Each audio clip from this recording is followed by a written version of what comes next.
We are again on Zolder in the fixed Ferrari challenge. Yesterday I finished a few 28s, unfortunately only in the practice sessions. The races weren't that great, but we are back, and I will try to improve and see how it goes. Have some fun. No idea where we will end up. Hopefully above 3K.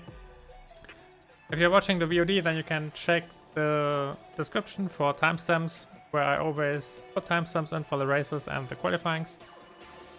And I'm also multi-streaming on Twitch and on YouTube, so you can also follow on Twitch if you prefer watching streams there. And yeah, same for Twitch if you are on Twitch and prefer to watch streams on YouTube. Follow YouTube or join the Discord, then you will get a notification for both. Alright, let's stop all the previews to save me some data and head out. Get a few warm-up laps in. I drove a few today earlier, but I didn't practice too much. I don't feel like I need to practice this track that much. All about confidence and consistency.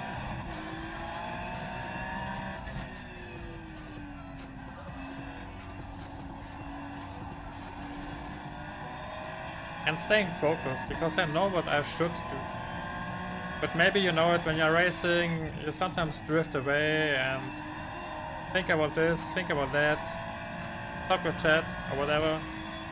And then I suddenly drop back into bad old habits. Do things which I'm not supposed to do with this car, which I'm only driving since Monday. So yeah.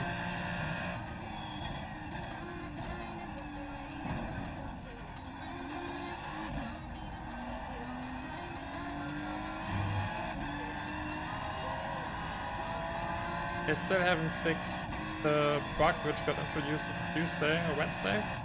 Yesterday. So it's not foggy, it's no dust, it's the reflection of the windscreen.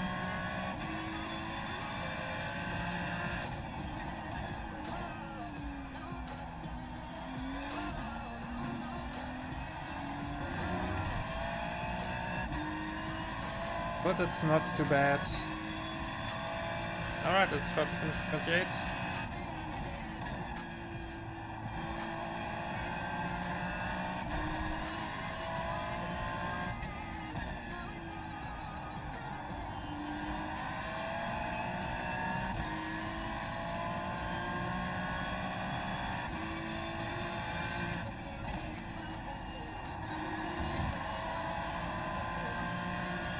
Decent first sector.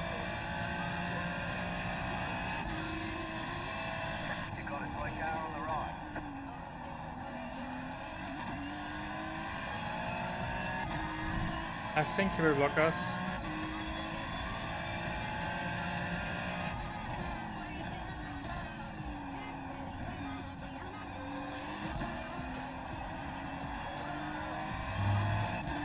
Maybe not.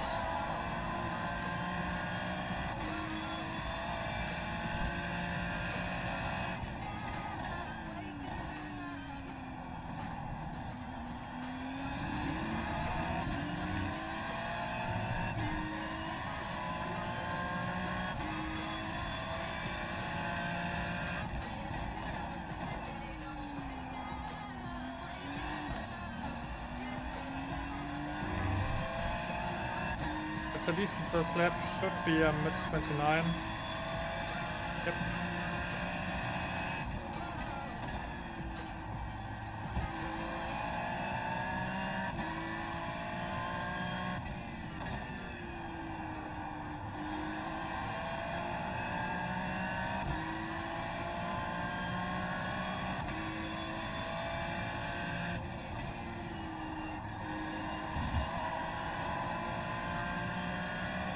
Now he will block us, but there's nothing like.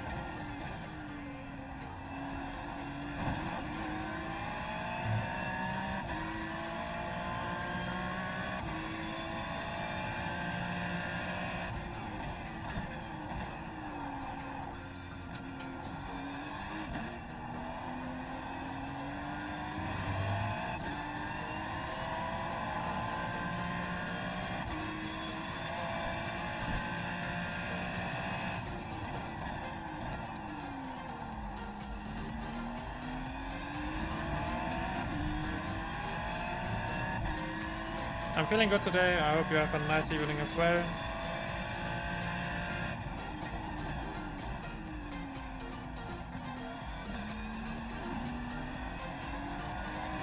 Or day if you watch the VOD.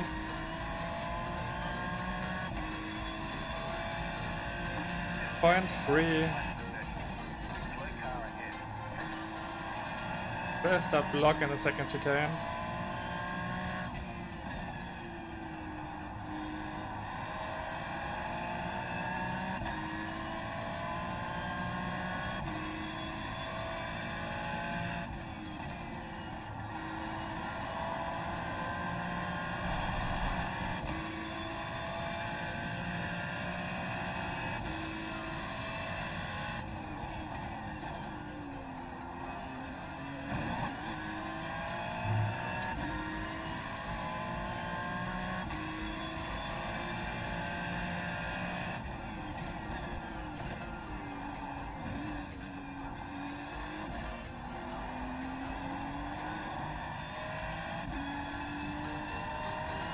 Unlucky, I lost it on exit. I was a bit too greedy on the throttle.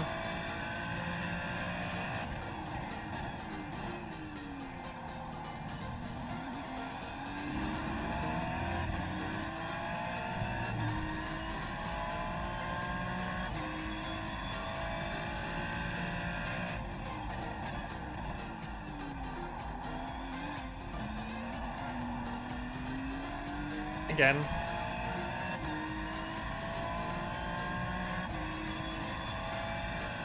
Still a point 4.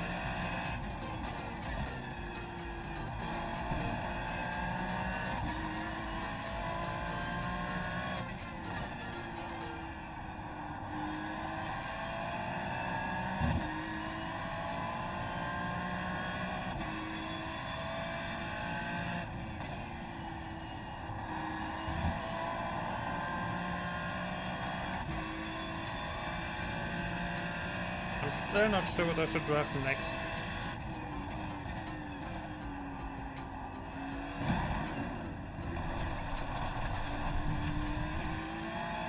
There's the GT4 series on Suzuka, which sounds decent.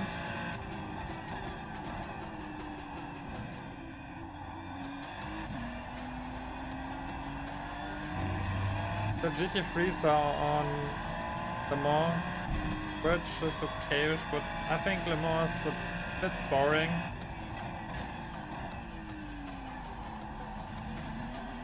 They're mostly AFK on the front anyway, so we will see. And the fixed series is on Navarra Short, which is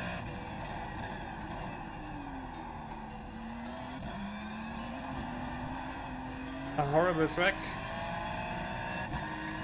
I raced it once in the MX-5 series and I don't want to race it again.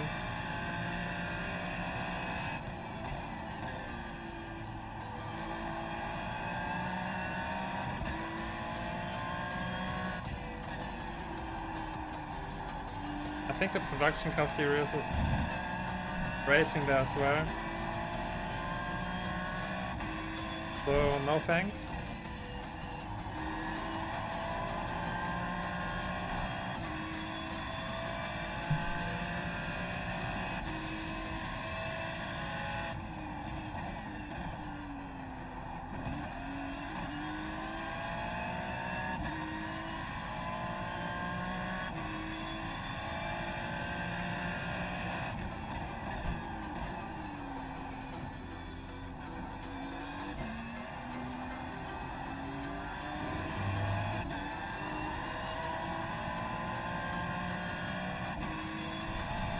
Let's see if he will let us pass or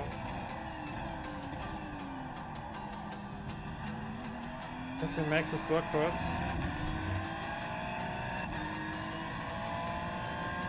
Hey Bakubipu, I hope I read it correctly. It's green on dark backgrounds. A bit tough to read. Thanks for all the MX5 bits you have up on YouTube. We installed iRacing last week and they help a lot. You're welcome. Glad they are helping you. I hope you're having a good time on your comeback.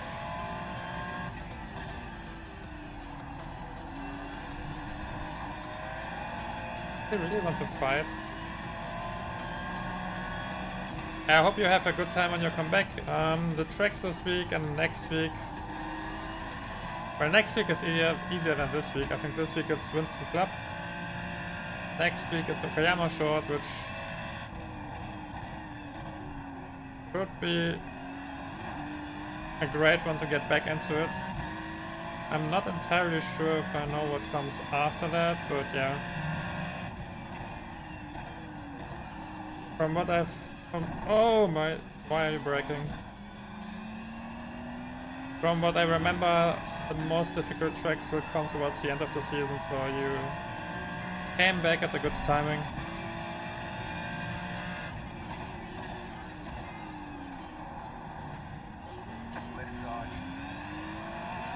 Elbows out. Got jump scared with a race in the rain in the 86.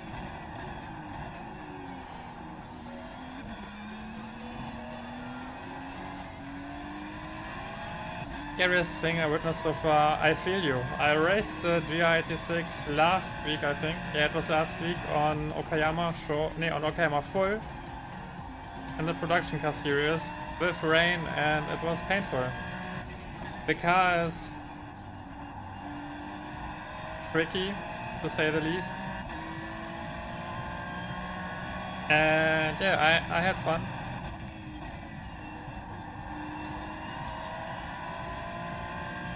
It wasn't great for my safety rating, it wasn't great for my iRacing, but I had fun. So I think that's the most important thing.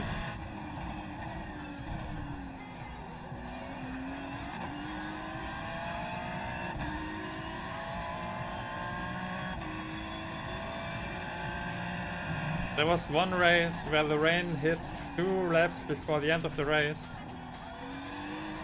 So everyone had to finish it on slicks, and yeah. No thanks. I'm fine with rain for a while.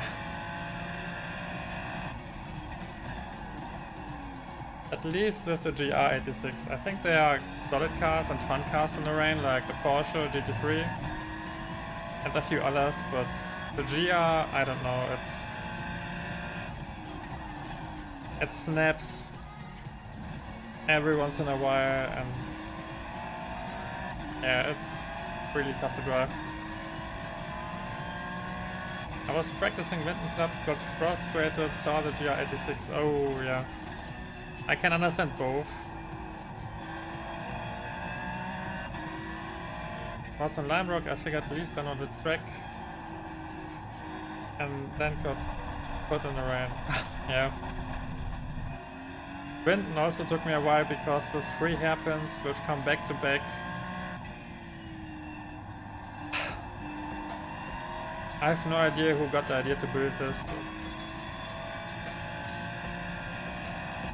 Just make it a chicane, or I don't know, something fun.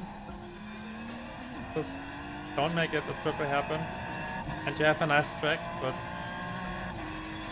it has this triple hairpin, and somehow it feels like work. I don't know how to describe it. It feels like you have fun on the track, and then it's Monday morning when you reach the first hairpin, then you have to work, and then you get out of them, and then you have a few hours of free time before you reach the next workday. That's what the track feels like.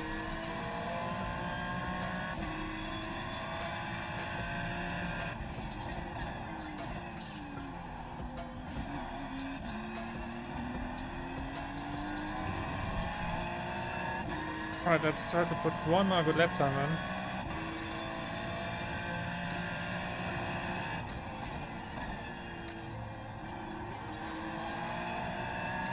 And see if we can hit the 28s.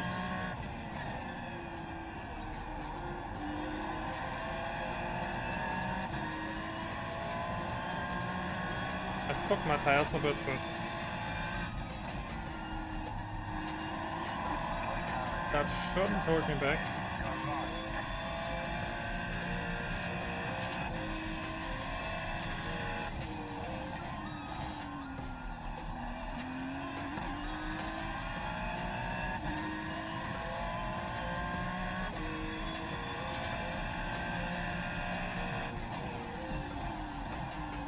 Okay, that's not the one.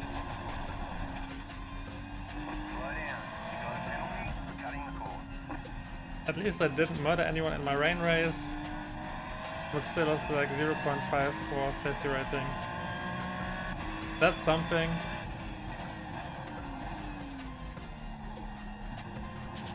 I mean, if you lose it by mistake, something happens in the rain and you crash into some... I think that's part of rainy races.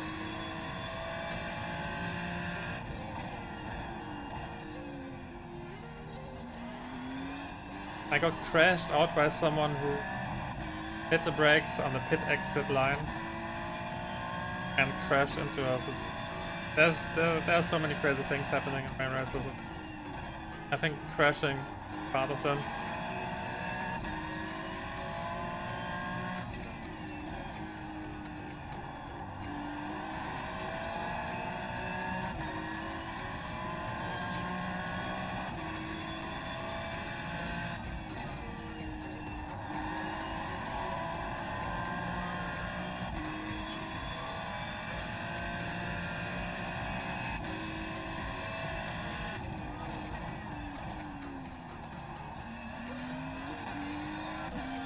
So good, I most like to run rookie Mazdas anyway, so I'm fine with safety rating. Can you gain safety rating in rookie Mazdas? I'm not that sure about that. Slow down.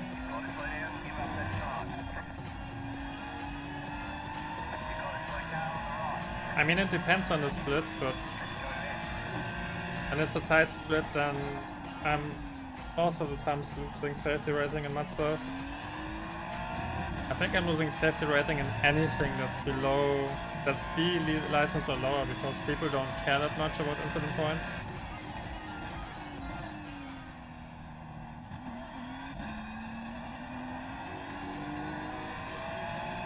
And you can afford many incident points and you will never lose the D or C license. So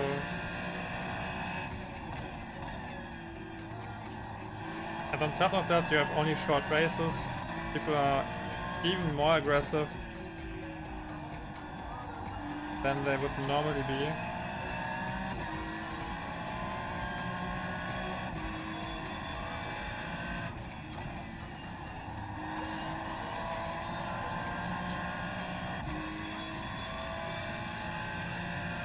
Oh, you mean you no matter how hard you drop? Yeah, okay, yeah. Yeah, I get it.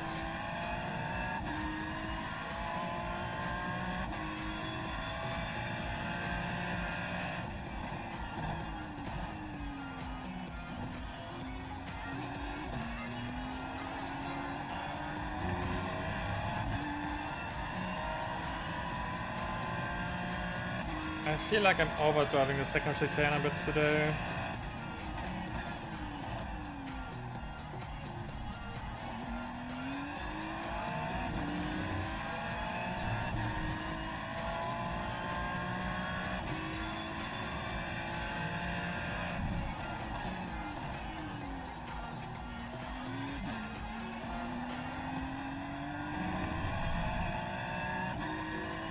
Alright, we have enough time for one more lap.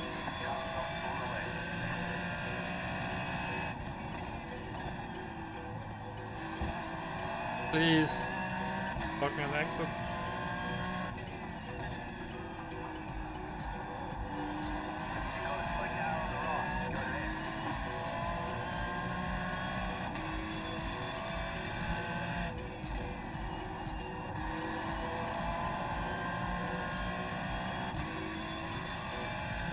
Okay, my tires are a bit cooked.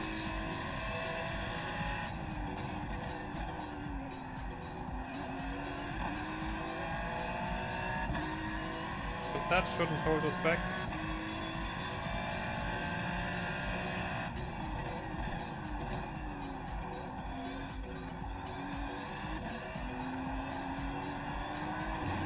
Missed the entry and then I was too greedy on the throttle.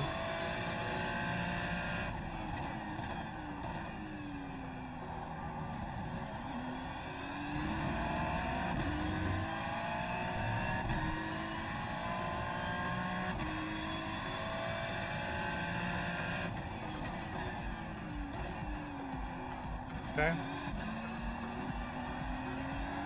He was like, nope. I don't take this one.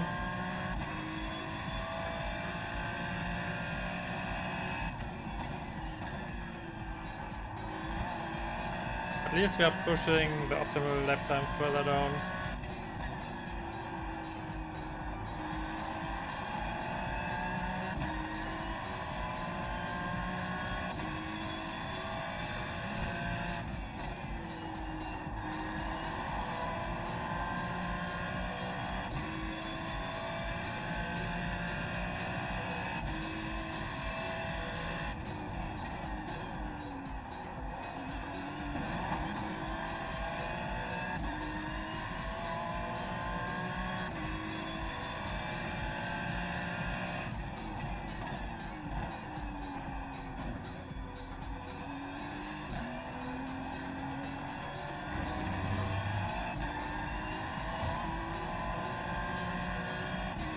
This could be a decent one.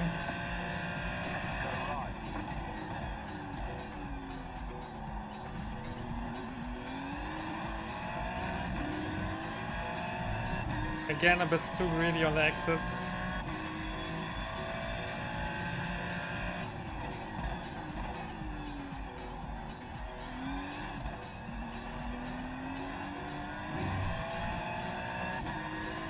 Yeah, it's fine.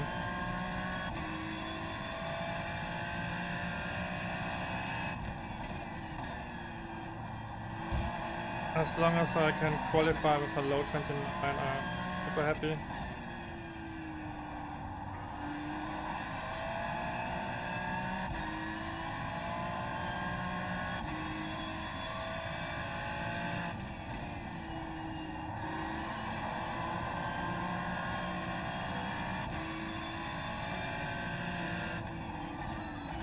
Let's go.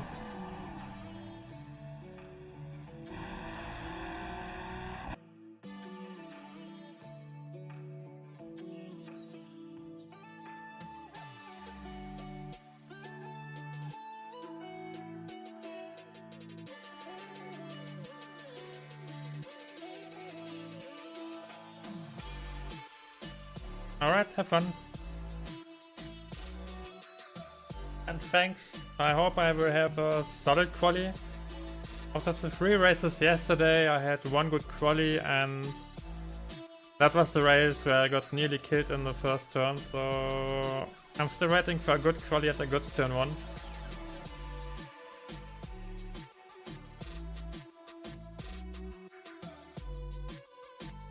Maybe today is the day, but not in my hands.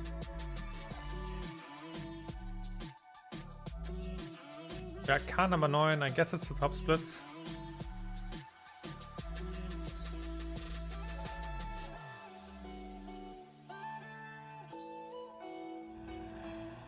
I was always finishing around P7 to P9.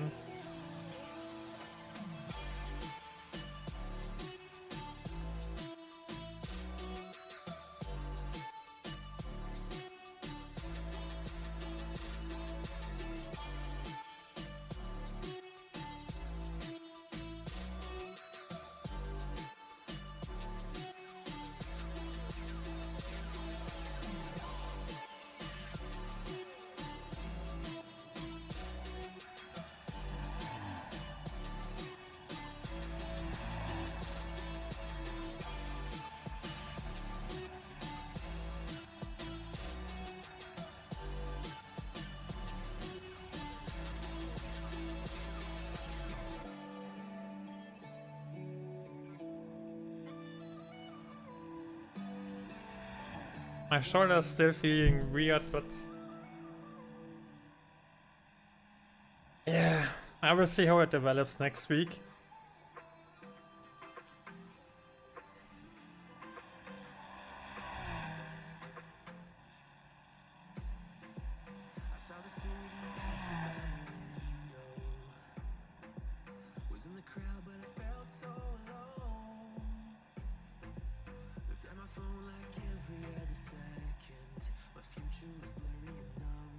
Okay, let's focus.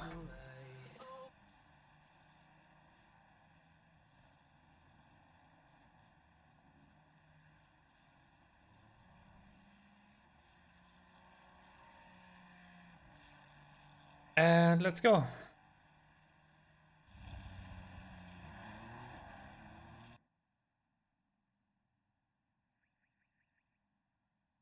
Let's go.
Nice, that's a decent first step.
Slightly better, but not by that much.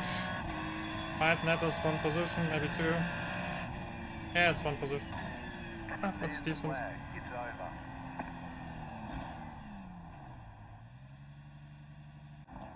It appears to be a super stacked split. I don't know. Well, yeah, kinda, yeah.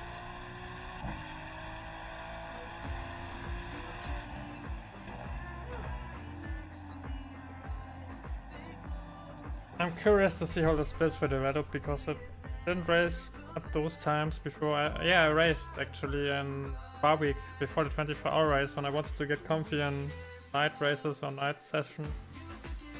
I was supposed to drive the night in the 24-hour race, so yeah.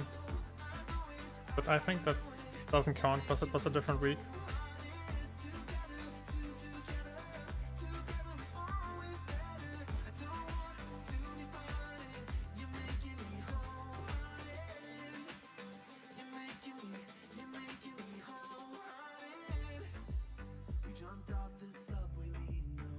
Seven drivers are driving 28s. Oh no, I think it's one more. Yeah.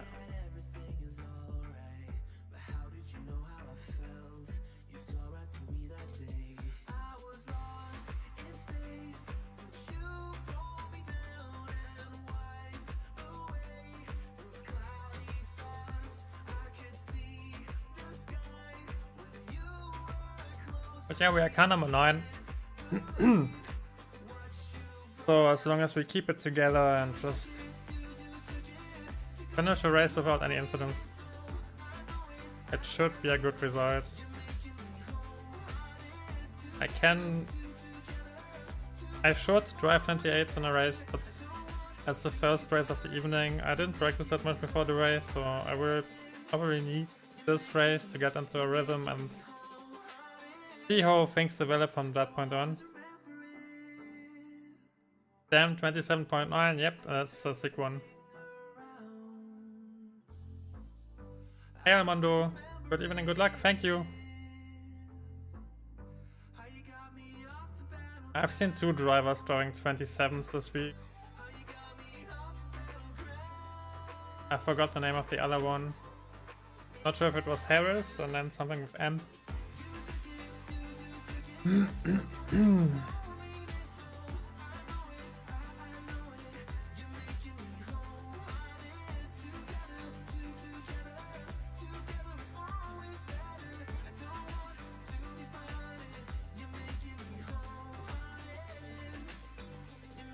I'm surrounded by iRacing. Yeah, he's car number 17. I'm not sure if it's a Smurf or not, but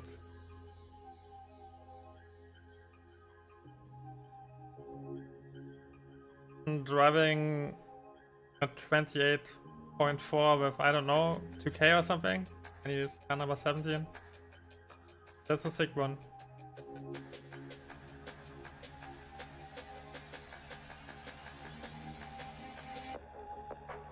So yeah, I wanted to shift my times further back because I expected a few less stacked races, and it turns out to be the most stacked race I've been in this week. It's also the time slot I was always driving in.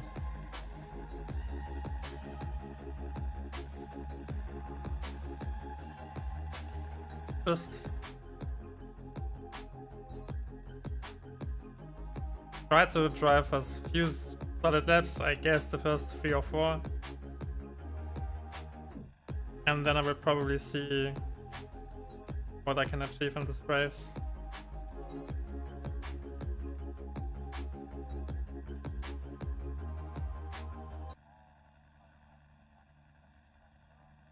Alright, and everyone is driving 29s all the way down to P17. So we should avoid a spin at our cost, because dropping back is painful. 3.2k or 3.15k.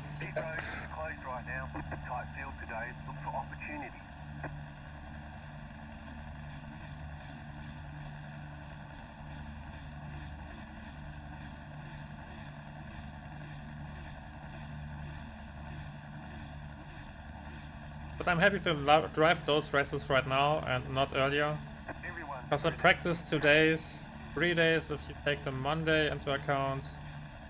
I didn't drive this car before Monday, ever.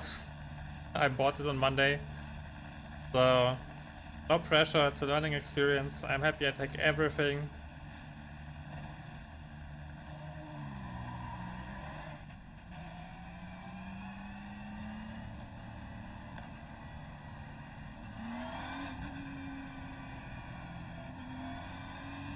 And enjoy it, hopefully. To be fair, those races were mostly enjoyable. I didn't got crashed out on purpose like in MX5 in the previous weeks. The MX5 drivers in the top split are way dirtier than those guys here. Maybe it's the track, because the track is very difficult and nobody wants to make a mistake. But I'm super happy with the driving standards in general. Of course, there were some bad moments. Like drivers crossing the track right in your face. Yeah. I know the guy on my right. I met him a few times. We are driving roughly on the same pace.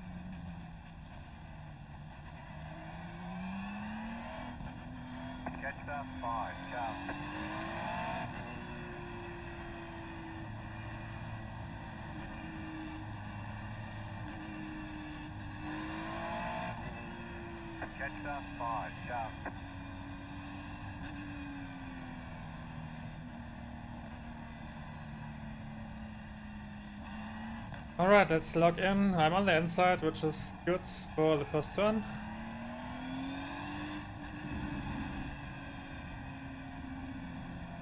Race number 1 of the evening, starting on P1, P9.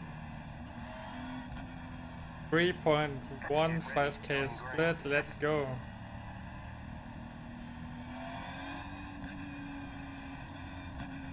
The pace car is in.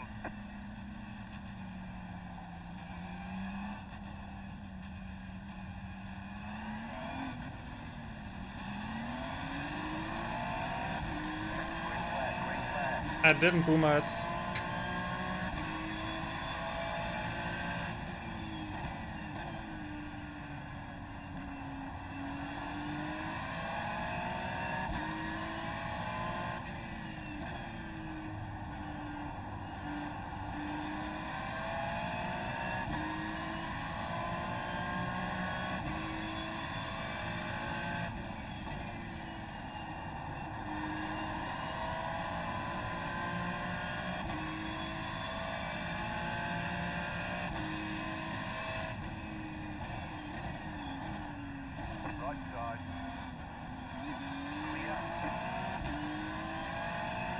That was an amazing attempt by the blue car.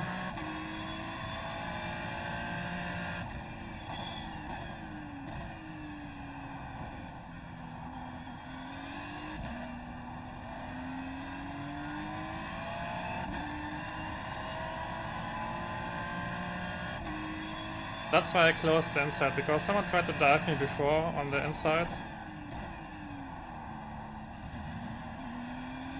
So this time I wanted to make sure that if someone tries it, he goes for the outside. He did it, he took the invitation. And it was a bad idea.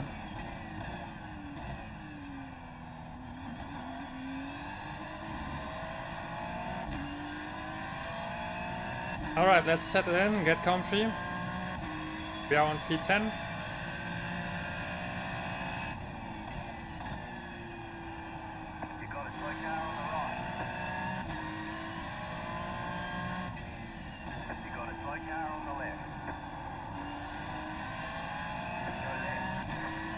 P9.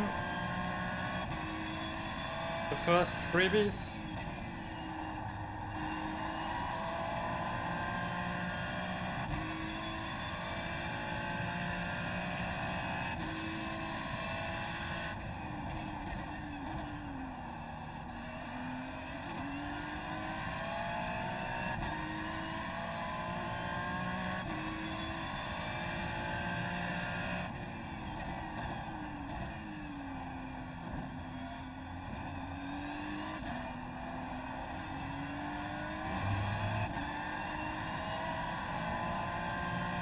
Not the best chicane there.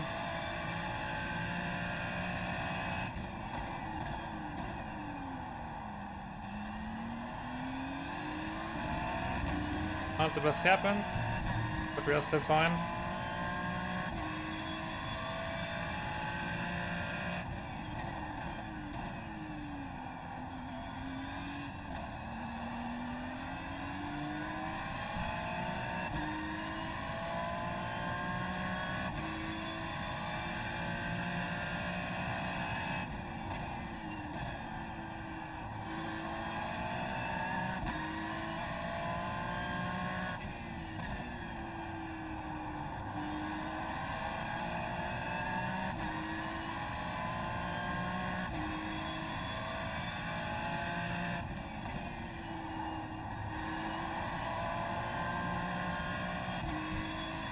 We got a gap again because they started to fight.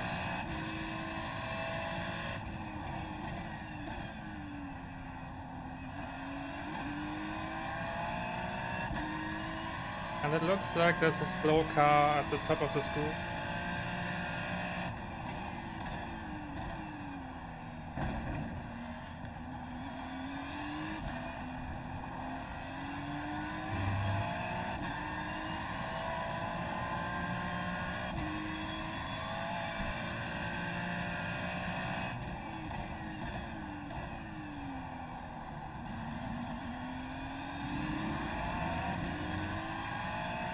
Spicy.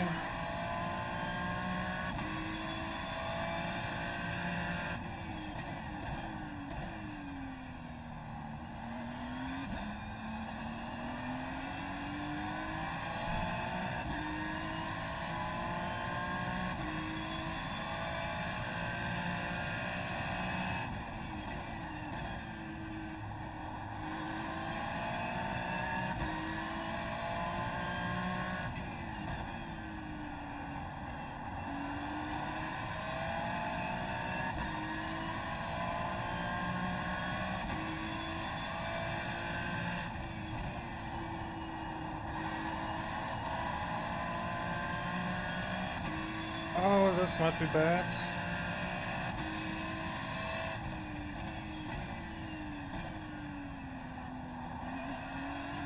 Alright, the guy behind us messed up, otherwise this would have been a spicy braking zone because the guy ahead of me also made a mistake.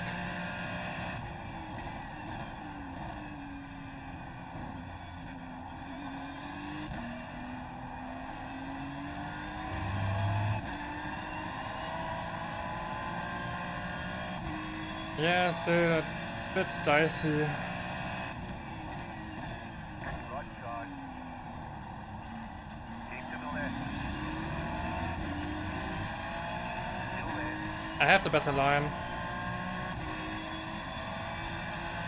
Stay on the left.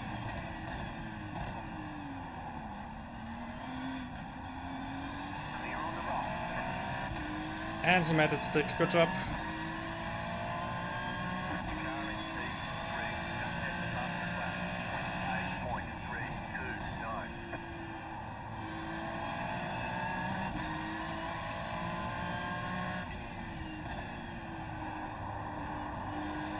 Okay, goodbye.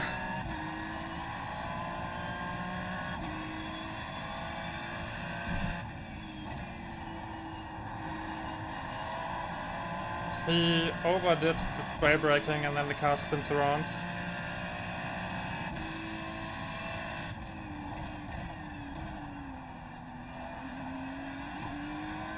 The guy ahead of me has a really decent pace, he's super clean, so I will try to stick to his rear and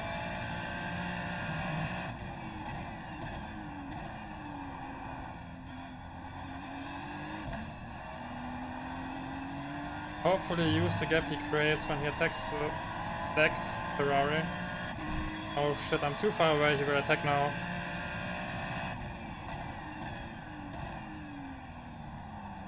Car on your left. Clear. Yeah, I was too far away. I wanted to stick my nose into it, but then I had to back out.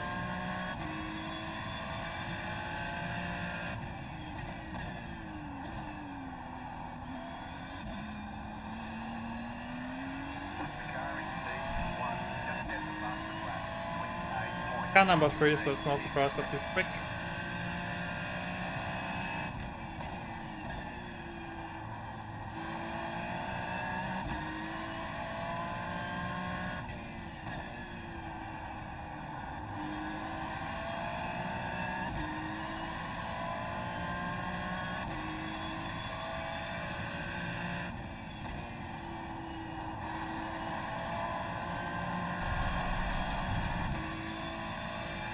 Whoa.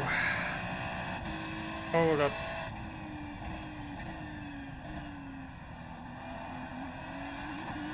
Attacking into this chicane is super risky. I'm not surprised that he backed out of it.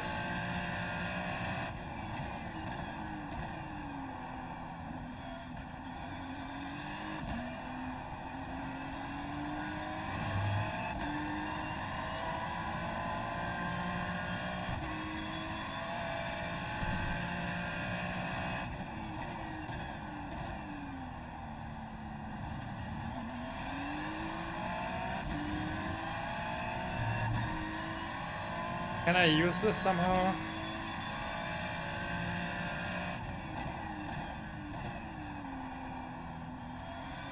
The leader is running 28.951.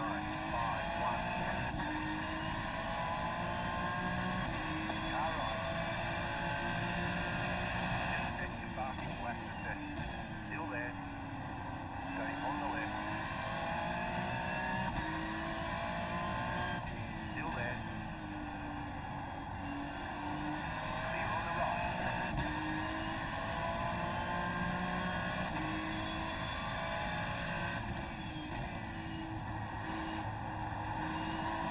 He got a freebie.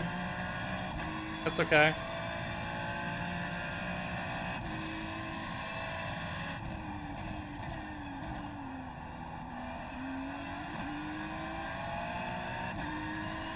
I think I'm quicker than him, but couldn't make it stick.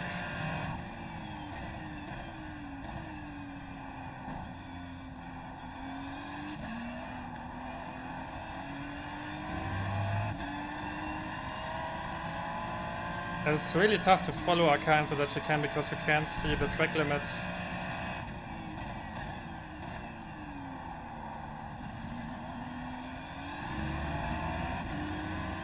Damn it, car number 7 is behind us. I need to make a pass.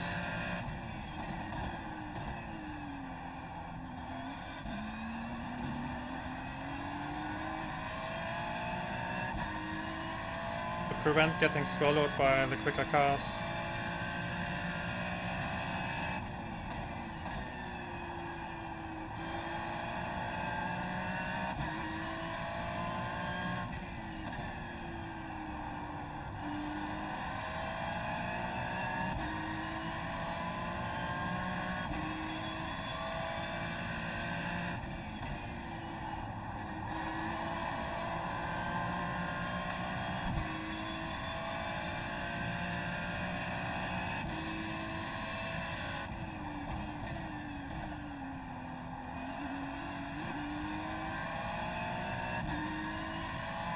A bit annoying that he's super bad into the chicane.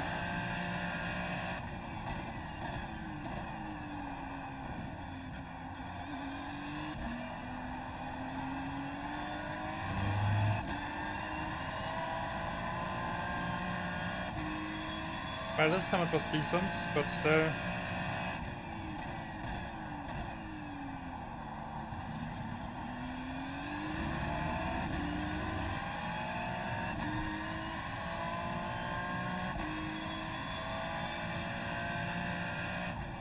There's an incident ahead.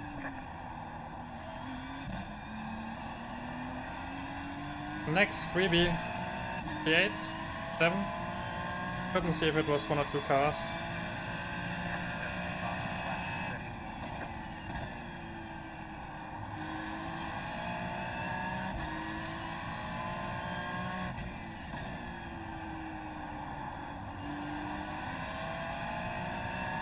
Yo, it's getting tight around here.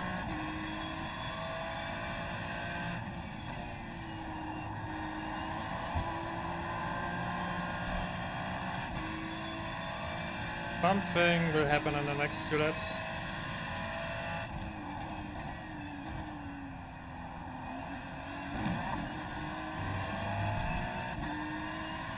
You're fine.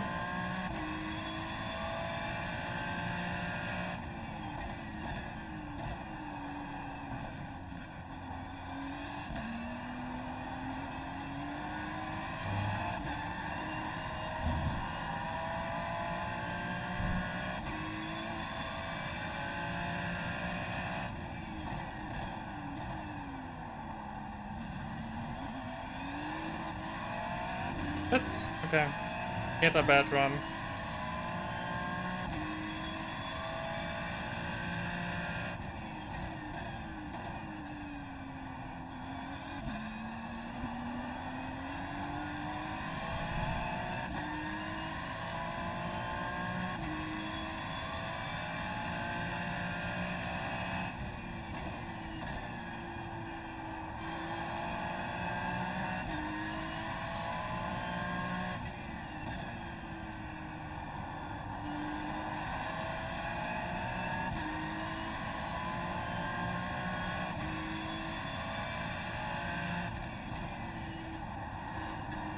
Oh, that was bad. He hit the brakes again. Car behind me has to run now.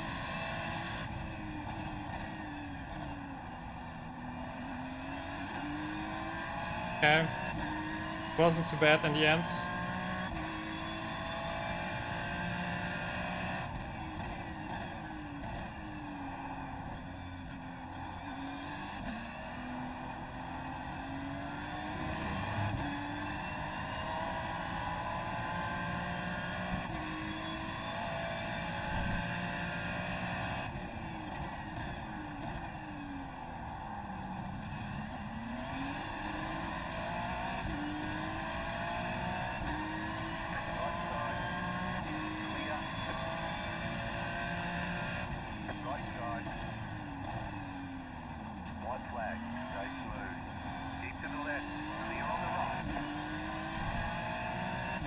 He missed the braking point and I'm the one who's paying for it.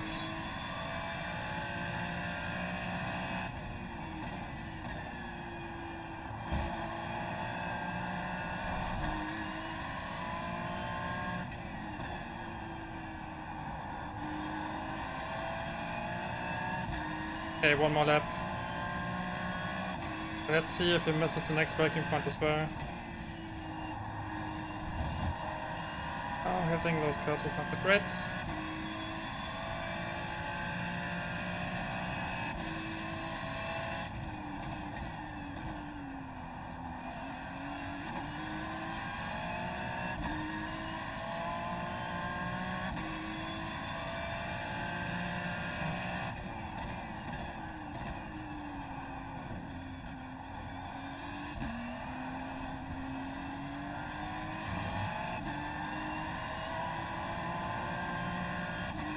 Alright, thank you for the attack.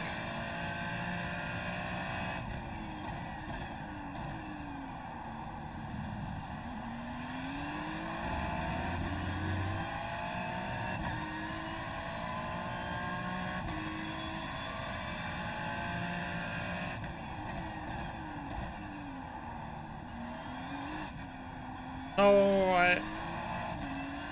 I spun my rears. I think I could have slid into the back of him, but yeah. That's okay, it was a good first race. I think I made a few tactical mistakes, but overall it was clean, it was decent. Hey boss, are you playing a lot of Ferrari Fixed? Hey Bankay, yes, this week I'm driving the Ferrari Fixed. Trying to get into the car, get used to it, didn't drive it before, yeah. All in all, not a bad race, and GG, yep, thanks, I'm happy with it. Let's take a look at a few things. Because while the race was clean, I feel like I took a few bad decisions.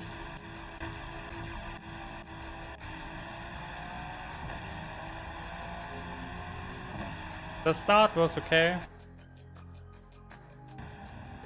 I had an early start, but I didn't mess up. Yeah. I mean, it looks like they're driving. Suddenly they're pulling away and then everyone brakes. I think someone faked. Yeah, it looks like...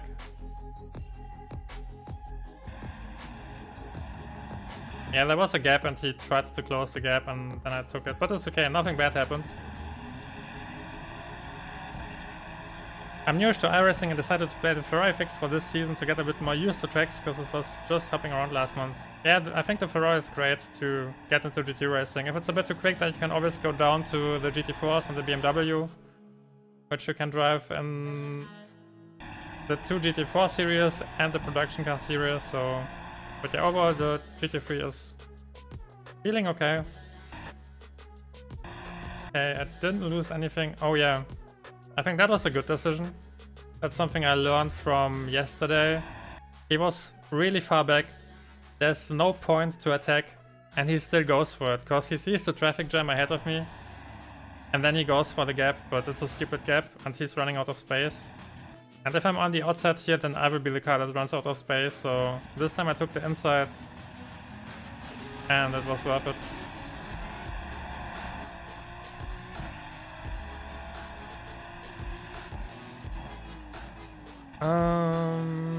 I think something happened a bit later. Did we get a freebie here? No, he just spun and got back on track. Most streamers just play the higher races. I drive everything that's fun. For this season, my goal is to push my iRacing back up. Because I didn't drive for a longer time and I was close. I was pushing for 4K once, but then I took a break and I want to push again for 4 or 5K. The 4K push was before the pandemic, so it's a long time ago. Today that's equivalent to I think 5K or something, because back then the best driver didn't even reach 10K yet. So yeah, I want to drive everything. I want to push my iRacing a bit higher up, but I also want to drive everything that's fun and stuff that I enjoy. I don't care too much about rating as long as I can drive enjoyable races.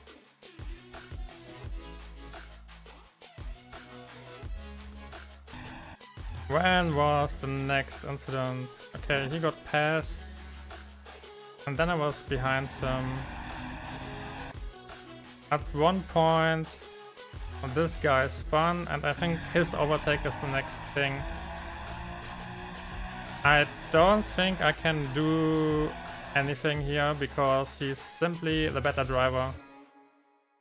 And the races yesterday and on Tuesday, I was a bit far, but still. When I was driving against eco drivers and I could defend from this position, I was completely fine because you have the outside line out of the second chicane. But he is slightly better on the brakes here, you can see it, his braking is... We brake at the same time, but he's braking progressively while I'm braking with full force at the start and then I bleed off the brakes, which means he carries a bit more speed into the braking zone towards the end of the braking zone, and that's where he gets me. That's technically the better driver. I'm still not used to the car, so I'm still braking a lot at the beginning of the braking zone because I want to kinda adjust my apex speed a bit more. Once I get more used to the car, then I can reverse this pattern, but right now I was well done. And even if he has the worst line here, he's already ahead in the chicane, so there's nothing I can do. It's the better driver, but this was also car number 3, so he should be at 5K or something like that.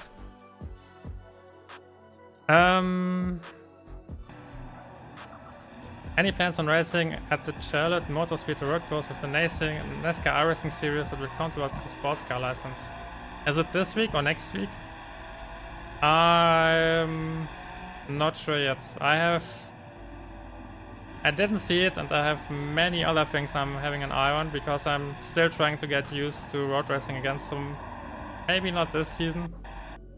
In future I'm also eyeing truck and NASCAR races on roads. Oh, he got into the grass on road tracks, but I think now it's coming a bit too early because I just picked up this car and want to learn it. I don't think I will drive it. Maybe I will drive it next week on Le Mans. And then there's Spa, I think. So that's the schedule for the next weeks. Consistency is key. Put in the hours and you will be golden. Yep, that's everything. And that's also why I'm streaming 4 times a week now. And why I'm racing 4 times a week now. Previously I was racing once a week. Mostly in the MX-5 because I'm used to the car and I don't need to learn anything. But right now, when you're learning new cars, then you need to... Did I make a mistake in the previous lap? I don't think so. But when you're learning new cars, then you need to up the seat time, and that's what I'm doing. I'm not too worried that I will reach the goals back, but it just needs practice. Okay, when was the next thing? He had a bad exit here. And he squeezes me to the inside. And then he... Yeah, I'm braking a bit too early maybe. Maybe I'm a bit too early on the brakes, but I feel responsible for the overtake, so...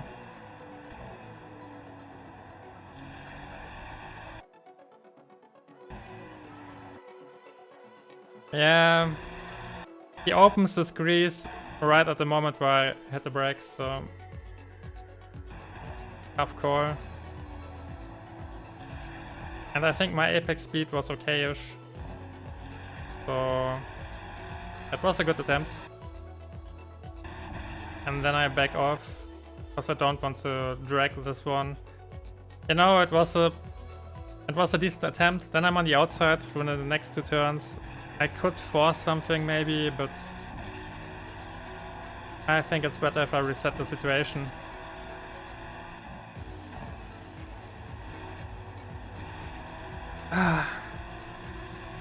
iRacing Discord is toxic? Which one? It depends on which one you are.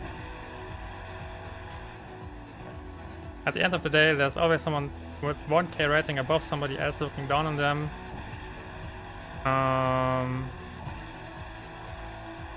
What's the context? You always see quicker cars, if you mean that. I'm not sure if you are hinting at the elitism in iRacing, which is a thing that I also dislike, but I'm not planning to be part of it. Okay, let's take a look at the incident. It's on this lap. He will miss the braking point and I will pay for it. And I'm not sure if I can do something differently. No, I'm too far away. I'm too far away.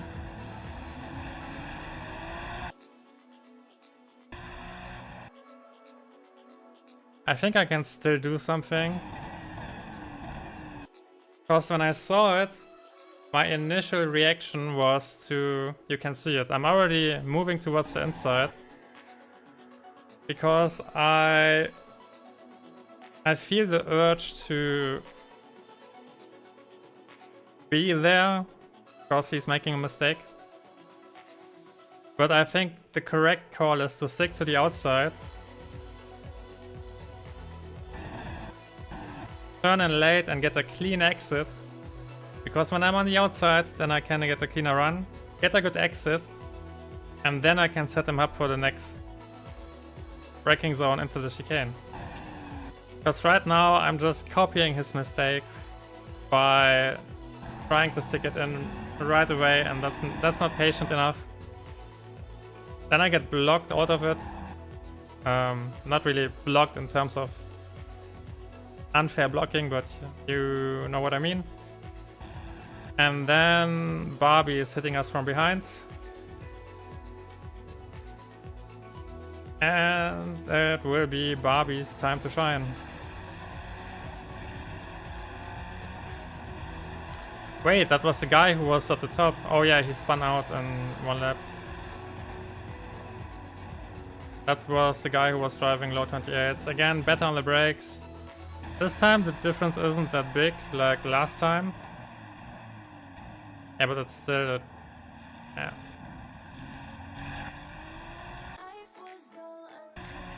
And then we are set back to P. 10, 59. Still a decent result. For the first race of the evening, I take it.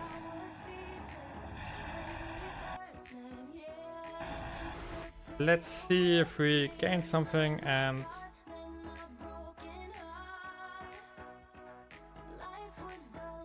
Yeah, we gained 25 points. We are closely getting back. Oh, we gained safety rating as well. Was it a 0x race? It was a 0x race. So we are slowly getting back to 3k. We got 0x. That's a good start.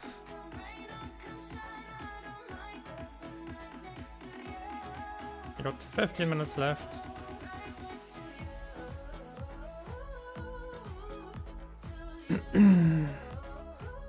As long as you know you try your best, the number it gives you doesn't matter. Especially as beginner, there's no point to chase that. Yep, I think the same. You also need to know what you want from iRacing. Like, do you want to treat it like a job where you reach certain targets and goals and work towards those targets? I mean, people want to do that. Even if they're working 9 to 5, they still want to have a job on the side. And that's totally fine. But I also think I've been there many times. And I think it's important to have fun at the end of the day. And when you are working for the sole reason to improve, then you will reach a point where you peak in a certain car or a certain class. And that's the point where those drivers get Smurf accounts. And I feel like that's not the point.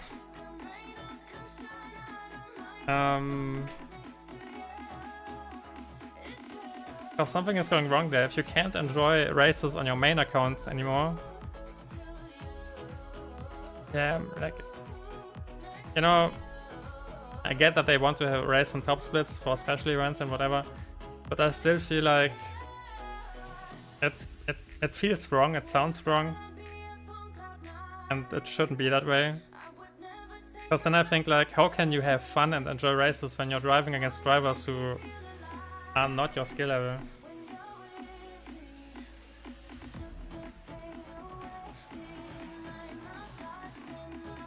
People need to realize that the only reason we have iRacing is for matchmaking purposes. Yep, and I feel like it would be better if it would be hidden. Or I also think iRacing should be changed. Right now it's... the seasons don't make that much sense. I think iRacing would benefit from having more dynamic seasons where they reset parts of your iRating every season so that you need to climb back up. Then you would also force those top drivers to finally race again and get better and overall more opportunities for good matchmaking. Because right now the meta is to pick a few tracks, drive only those few tracks in your cars, get your iRating up, and then you never see those drivers again in public sessions, or almost never. If you compare it to other games where top players are always forced to drive or to play and to be active, then iRacing is, I think, doing a bad job at keeping the top of the community active. And yeah, I feel like there's room for improvement. And maybe it would also be easier for those guys to then drive other cars, have fun in something else. And yeah, I think that would be a step in a good direction. Please show me turn 1, I can't hit the apex there. Yep, we can do that. I don't have a lap recorded from this one because it's in your practice session, but we can drive 1 lap or 2. I got eaten alive in Discord for saying that. Yeah, it's... you need to keep in mind that iRacing attracts those kind of drivers and players, and you know, when you are doing well in a system, then you want to do everything to keep that system in place, because obviously you don't want to work more for the same result. So those guys have an incentive to defend the system in the way it is now, but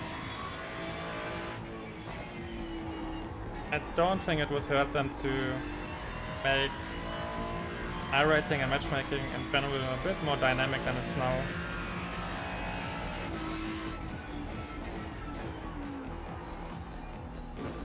Ouch.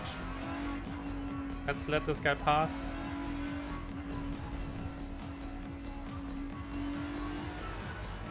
Everybody there has like 30 races a year, yeah, but don't forget that those 30 races are in Pro Series sessions or posted sessions or whatever. You barely see those guys in public sessions. Unless they need to qualify for something. Then you see them in public sessions. Or in special events, but I'm not sure if that counts, because that's part of the issue. You know, iRacing should have something like a performance rating, which is some kind of rating for the past, I don't know, 6 months. And that rating should also be used for special events. I think that would be fair. Or maybe 1 year. You can make it 1 year. Because people aren't racing that much.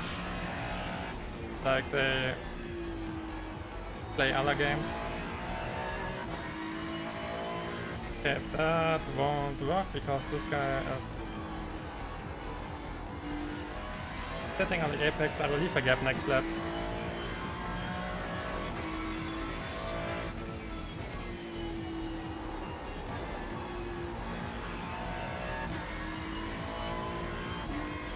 Island, Kogan and MX5 when it came out long ago, got 2k, said okay, got back to 1k-ish, 1.6k-ish. Because I was only decent at the track, yeah. When you are decent at those technical tracks, then it's also way easier to gain iRating in series like the rookie series, because most people are not practicing them. Let's leave a gap. And then you always have, or I had this issue in the past, when you know a good track and you earn points there and you gain like, I don't know, 500 points. Let's say you gain 500 points. Then you will be suddenly feel, you will be hesitant to race in the next week on a new track. Because you know you just gained 500 points and you will lose them, or you will lose some of them again, maybe, I don't know, you don't know it. And I feel like then you don't enjoy the sim that much anymore. Alright, turn 2, you want to approach it on the outside, brake around the pit entry, and try to engage the throttle early. I will go into the replay. That wasn't a good run, but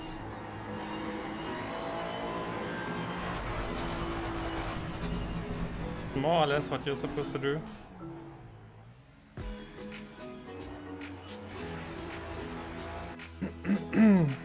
So I drive to the left side. I'm not driving to the edge of the track because there's a kink here and it's super easy to get into the grass, and when you get into the grass then you will spin. Then I'm always eyeing the cone on the right. Somewhere around there. And hit the brakes when I reach the pit exit. And then you want to slowly turn in. And you also want to engage the throttle again before you apex, somewhere around here. And you want to go flat out at this point and push the car to enter the next turn. So the key here is to approach the turn from the outside and go flat out as soon as you can. It's a long straight, you have enough space, so you want to use it, and yeah, that's the second turn in a nutshell. I'm still not hitting the super perfect apex speeds here, but getting better every day.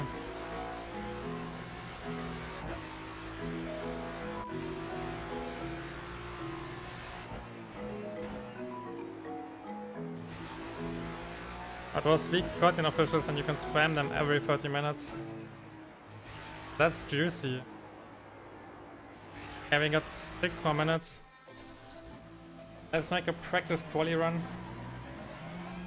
Someone is driving 28.2. Oh. We most likely won't drive flats.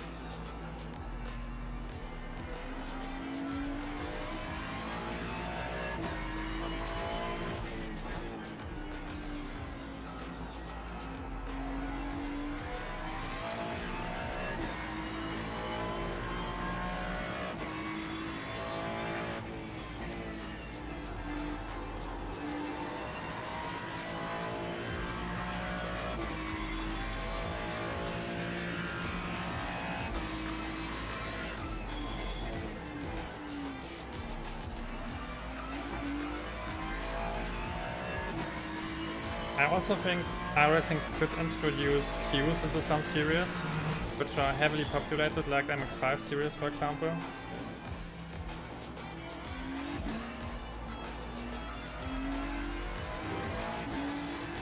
Because you have, I don't know, 200 or 300 drivers racing every hour.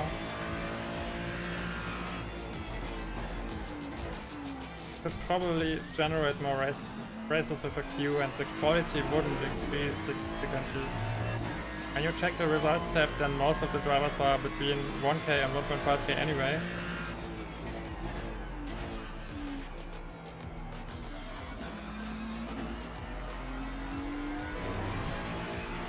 I think that would be a good step, because I feel like the goal should always be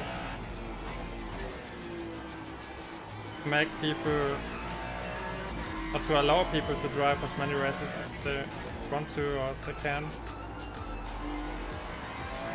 It would also prevent car hopping, which you have, because people, you know, when you have a time slot every hour and you have 2 hours of time to race, then you will race R and then a different series, and that could hurt the service, because you can't perform on an equal performance when you switch cars and jump from race to race.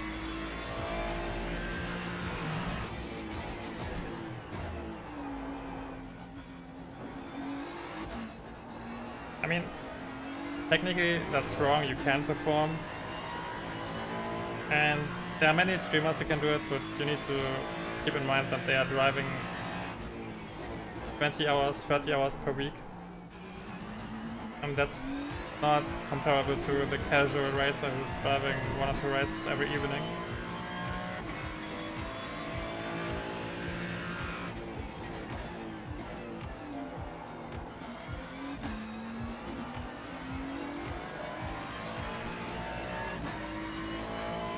Someone is mad, and we are not even yet in a race session.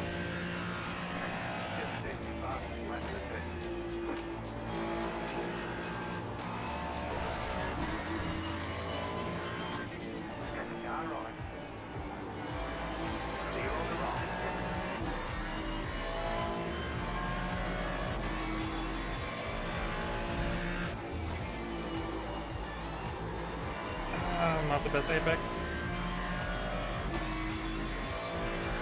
I dislike anything that I can't run every hour. Yep, same.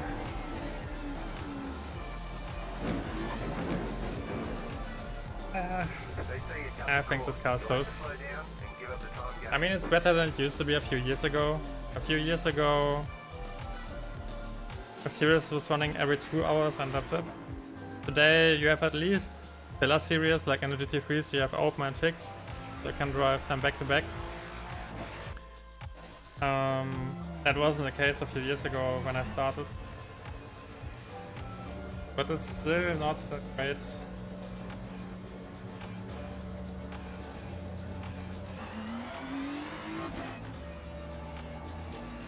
And another thing they should do, and that's a hill I will die on if I get questions, I think they should introduce free content weeks. Like, there should be a car or a series which is changing every week, and it should be free in that week. Yes, the quality of the races will decrease in that week, probably, and that's okay. Because at the end of the day, people are racing more, they can try out more cars, they can try different series, they can see if they enjoy something. You can't really find that out when you're in a practice session or when you're alone.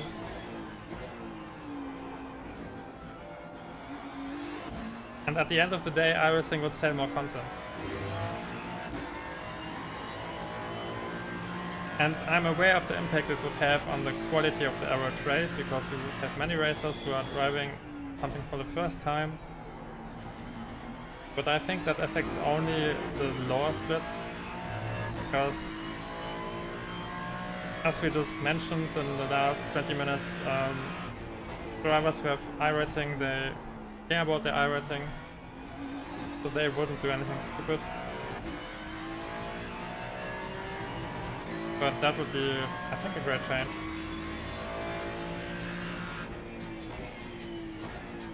A race is starting any second now. Yeah, I'd be more inclined to buy different cars tracks if I got to run them in a series. Yep, exactly. Right now, you are not really sure what you buy. Yes, you can try the cars during downtimes, but let's be honest, that's not really helping.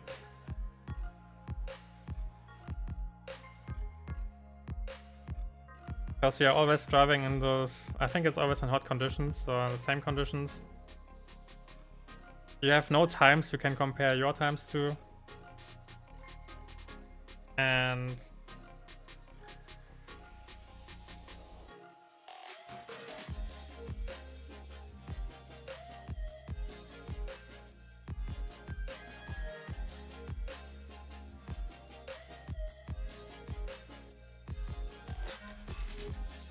it would maybe help if we get all tracks on that. You have all tracks on the test drive. The biggest problem is that you need to download the tracks before the test drive starts. If you don't download the tracks, then you can't drive them on the test drive. I think it was always that way. You also, maybe you have all cars now, but you also didn't used to have all cars. You needed to download them before the test drive. So maybe they adjusted it for the cars, but didn't adjust it for the tracks. But as long as you have the content on your hard drive, you can use it. We always used to exchange cars on Discord when you didn't got it done in time, or when the test drive was at a surprising moment. We are car number 6 now, so let's see.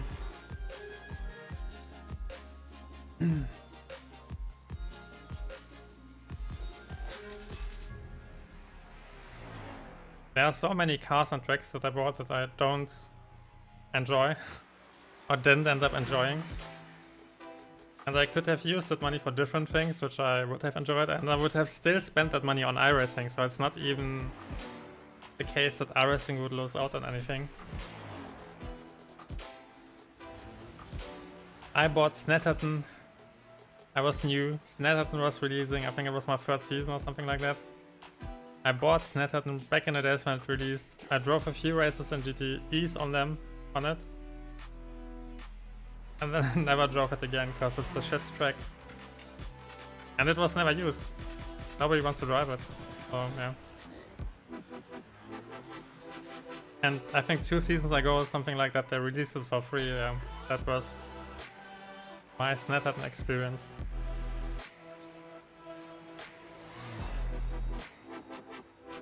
Oh, we got Barbie again.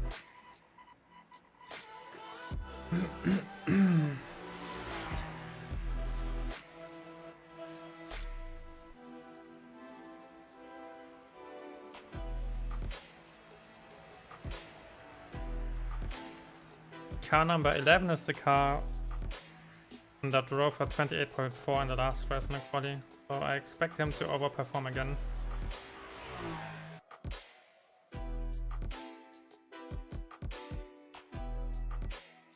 That's me with Watkins Glen. I fucking hate that track. Watkins Glen isn't that bad. Yes, yeah, maybe it depends on the car. I think it's enjoyable in high downforce cars. In GT3s it can be fun. But the boot section is painful with everything that hasn't a lot of grip because you are always on the edge of the car.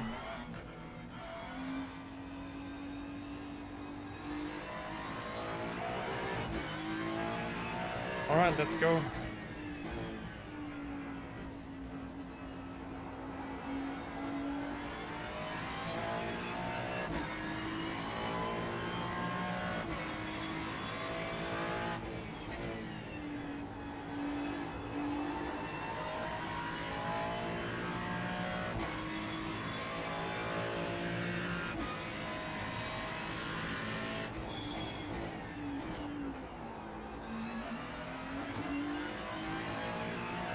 Get into the zone again.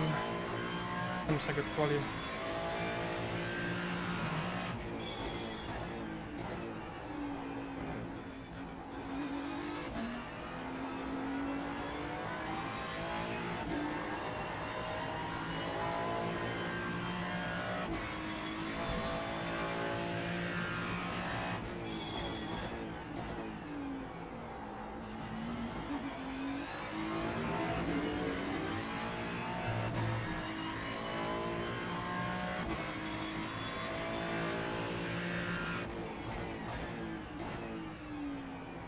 Green flag, green flag.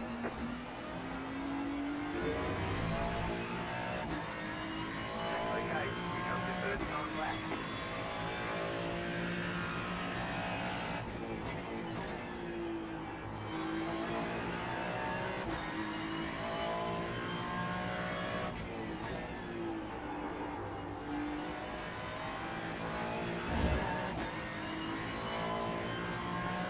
There was an apex.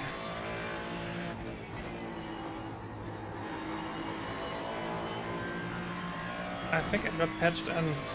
It must be new, I didn't saw it before.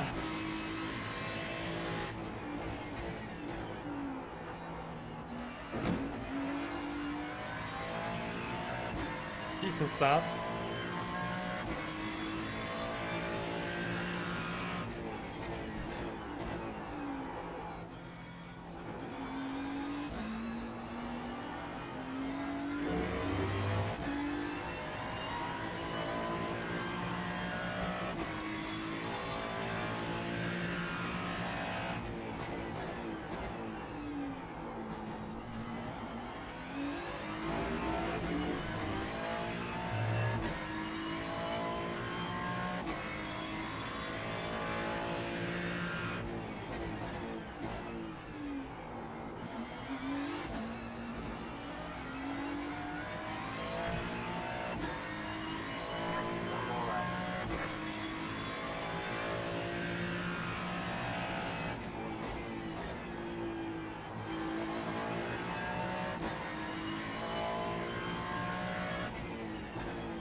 It's okay, didn't quite save it, but fine free. There's the flag, it's over. Oh god, it's only P10. Yeah, but still. Could have done better, but after the first bad lap I had not reliable cycle time, so that's fine. I'm used to racing and the pack.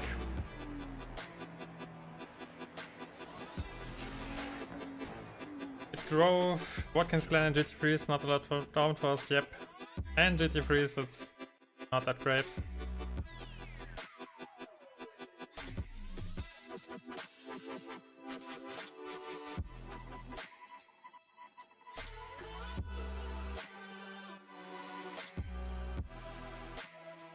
Looks like the splits are competitive at night. Or maybe it's the first day.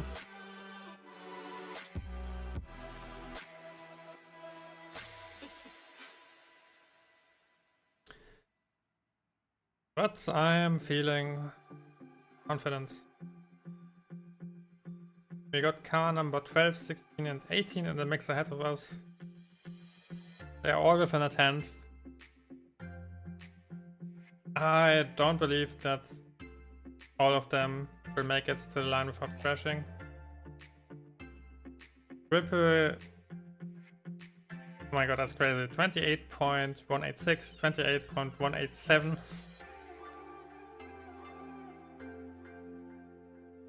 Four people and a low 28s or and a 27s. That's a sick one. I don't know why I can't finish 28s on race sessions, only on practice sessions. But yeah.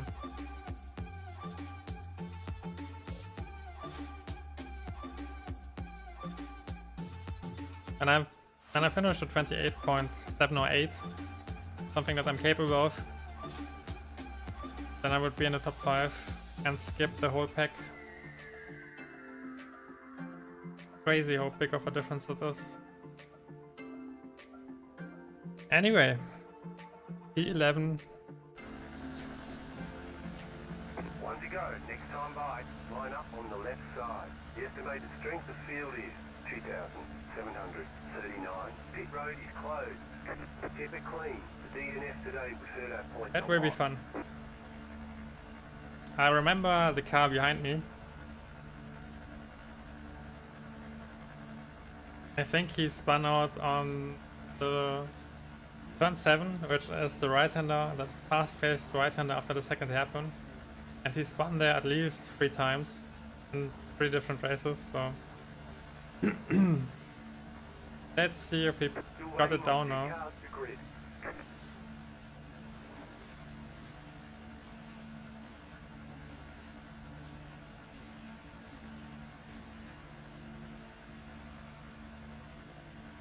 We should get a few freebies. I will try to get a good start again. And then we can try to target the top 10. Maybe top 7, top 8, top 9. Something like that.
There are so many cars around us.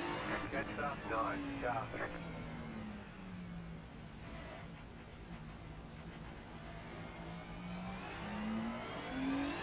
Catch up, 9, sharp.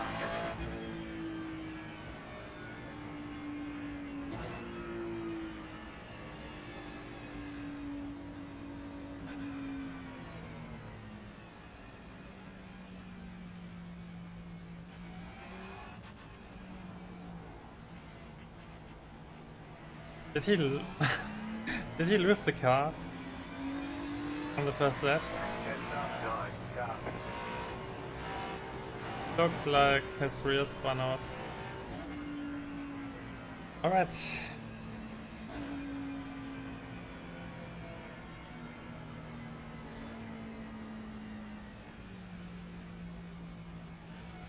Let's get comfy on the inside.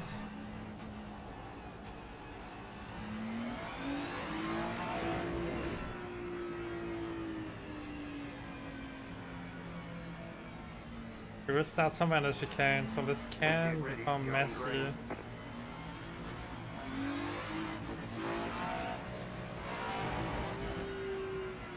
The pace car is in.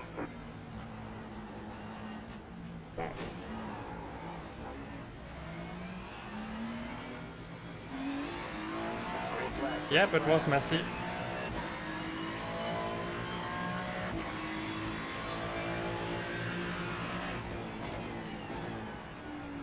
Catch the right side. Stay on the left. Still there, hold your line. Guy has ambitions. To the left. Clear. Right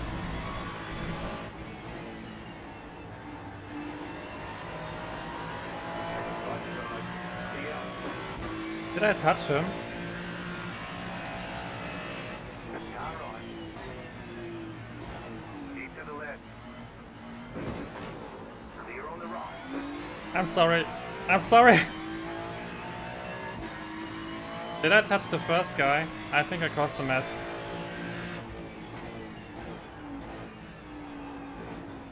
We will need to check the replay. I run out of space in the chicane. And then the third guy re-ended me and spun away.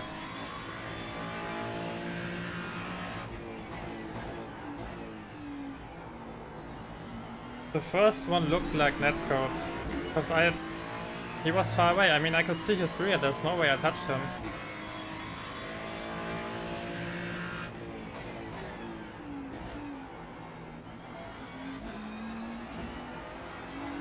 We will check the replay. I think the second one was on me though. Even if I run out, yeah, it was probably on me.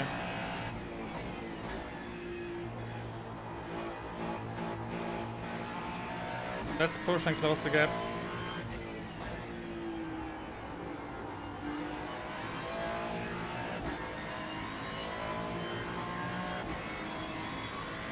Crazy first lap.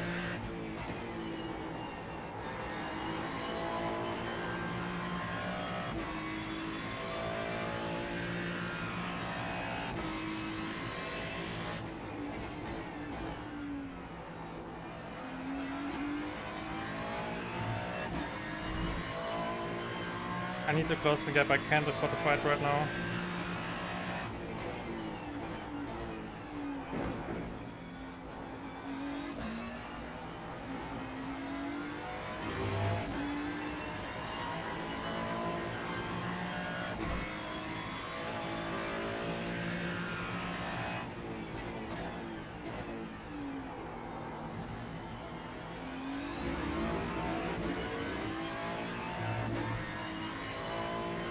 The grid is super tight.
Not the best chicane.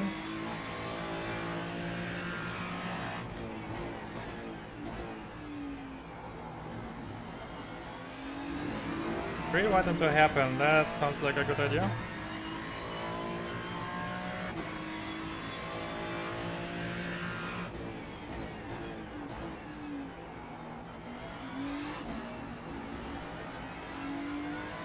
We are back in the pack.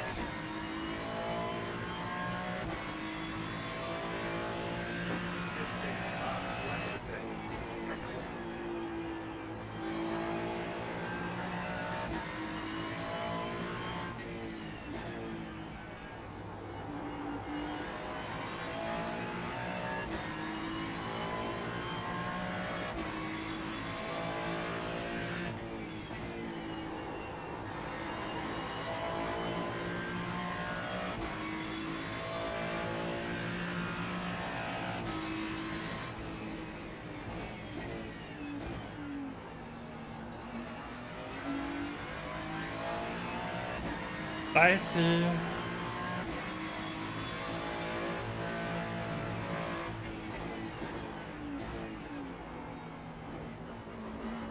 Car on your left, go right. Stay on the right, clear on the left.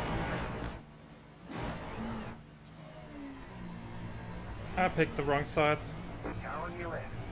You've got some damage, but get that fixed. And we got the meatball. Slow down. You got a penalty, we're cutting the course. You're losing on the car in front. The gap is 2.6. Let's get the fast repair. Oh my god. Something broke pretty badly. As you cut that corner, you've got a slow down penalty.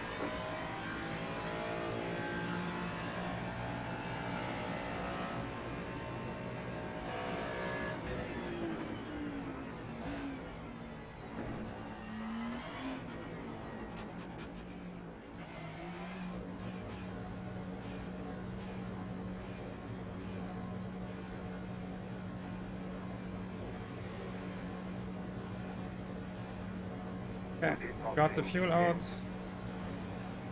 Got the tires out. 5, 3, 2, 1. He's refueling. Right here. Oh no, it's, yeah, he was refueling something. Something happened on the car. Okay, we get out before traffic.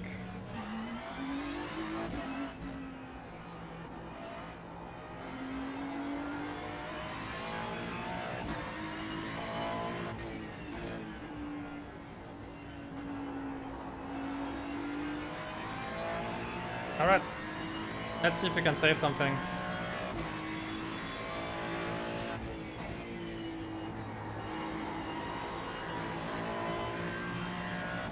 This one was messy.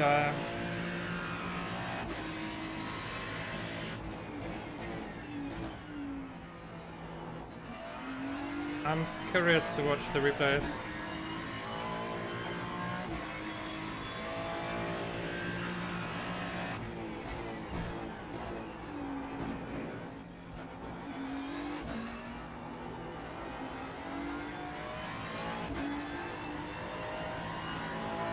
I don't think I can stop there, because when I hit the brakes and stop, then I will get rear-ended myself.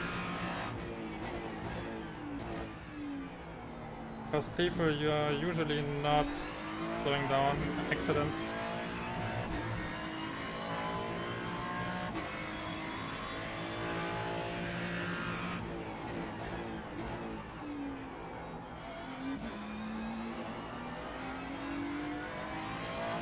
It's okay, that's the second time we got crashed out in 8 races.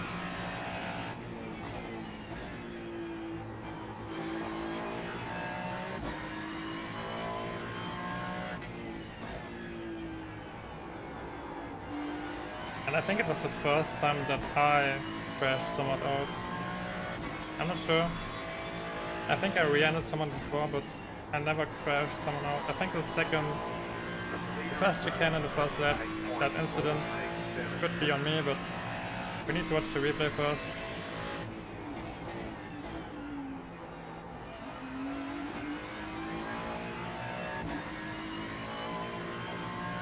Let's try to collect a few more freebies.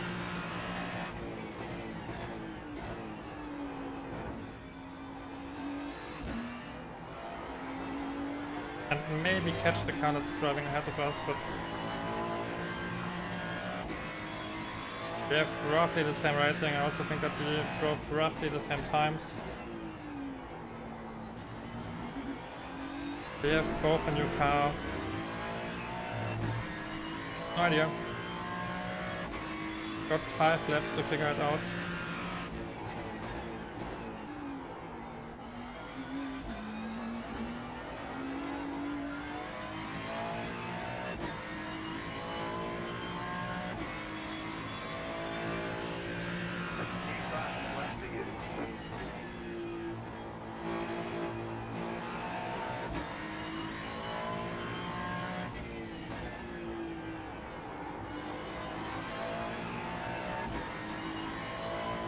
I wish I could get into the consistent 28s.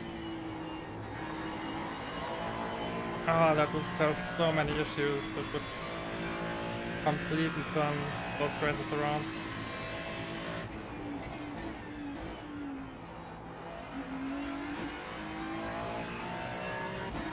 But in race sessions, I think I'm not confident enough to push the car close enough to the limit.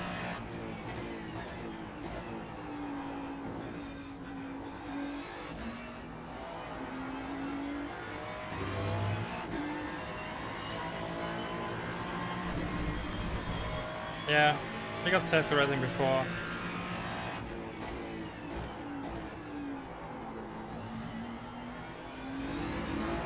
I can afford to lose it now. Technically I can't, but I have to.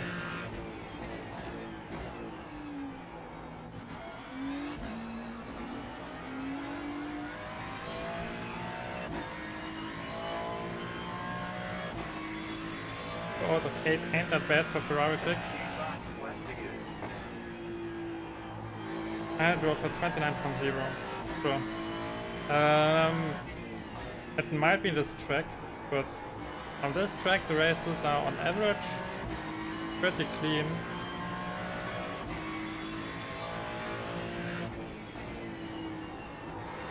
They always become messy when someone makes a mistake, but when you are driving, I have seen very few accidents on the first days. Maybe it changes now when people become more competitive, but on the first days it was totally fine. Even yesterday it was fine.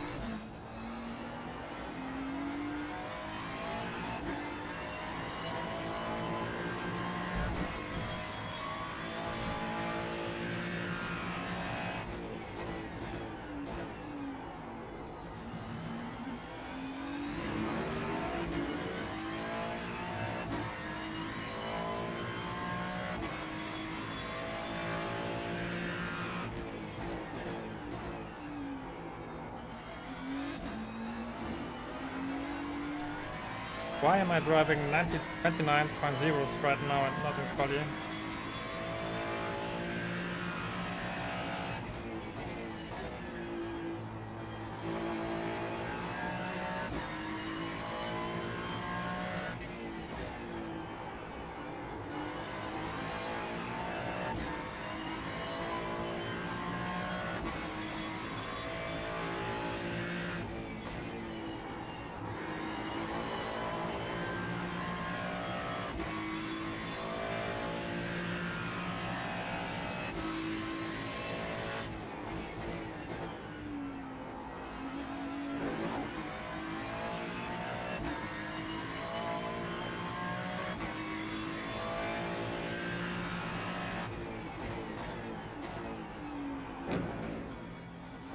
Hold on. Slow down. You got a penalty for cutting the course.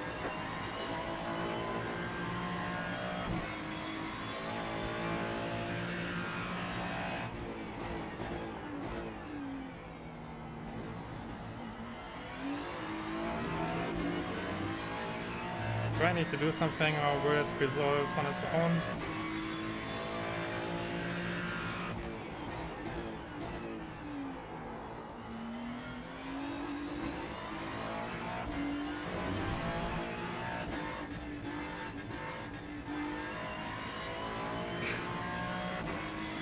Okay.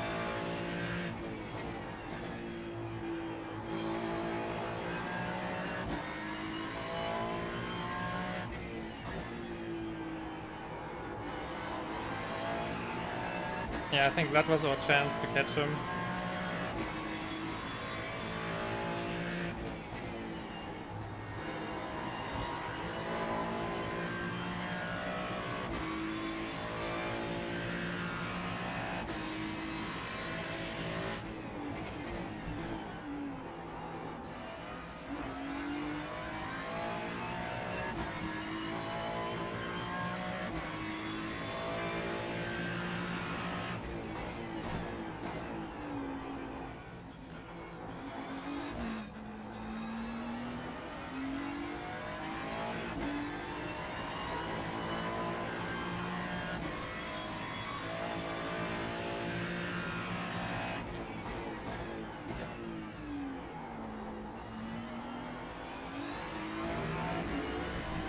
Unlucky, no freebies. One more lap.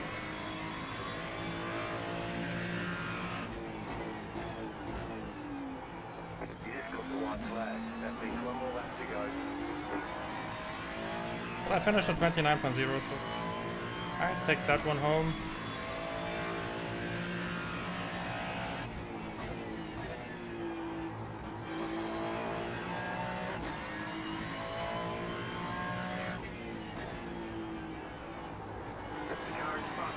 Oh. I wish I didn't have that slowdown.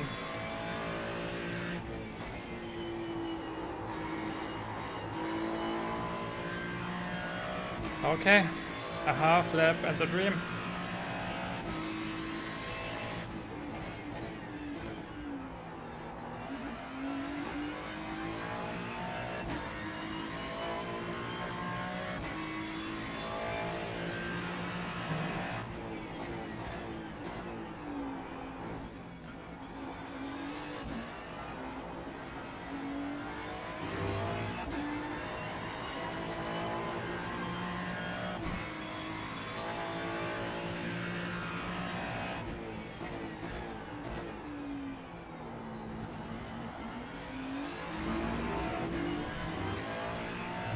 Yep, there's no dream.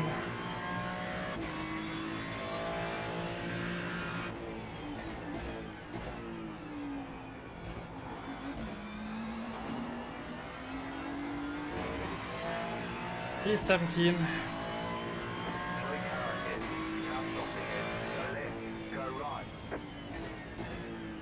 Okay, let's take a look.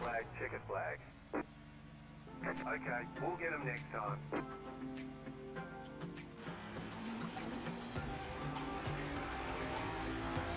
GG, yeah, it was okay.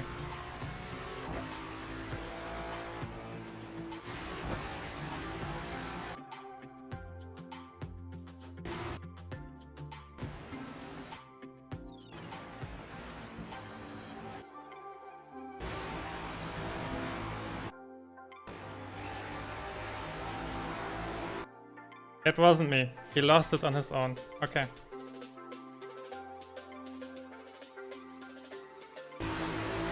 Yeah, he spins on his own.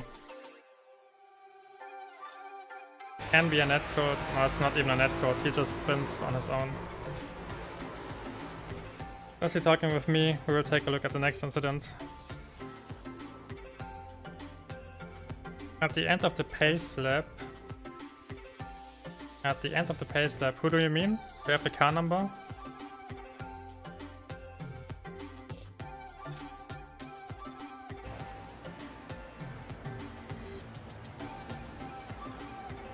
Oh, wait, something happened here. Oh, yeah, right, I remember.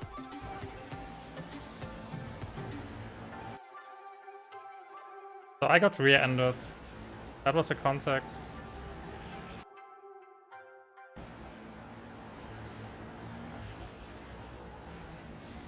It was just a pile-up on both sides.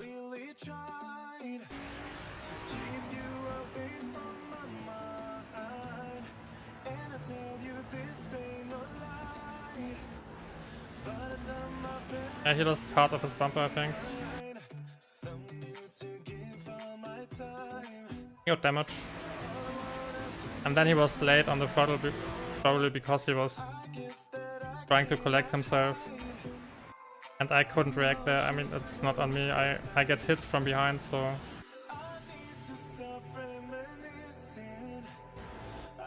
Let's take a look at the first chicane.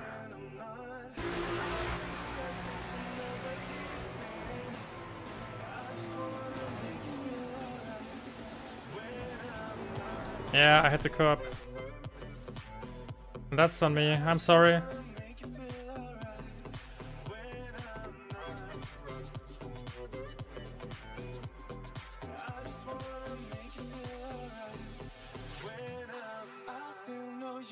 Maybe I can... Yeah, no, I don't think I can slot down behind him. If I don't hit the curb, then we are both fine. Or if I hit the curb and if I don't lift off. The sausage curb was the issue. Because then I lose traction and become a passenger for a moment. Yeah, that's on me, sorry. And the guy behind me got rear-ended. And now, and now he really lost his front bumper. You know, it wasn't that bad right now, but now it's really gone.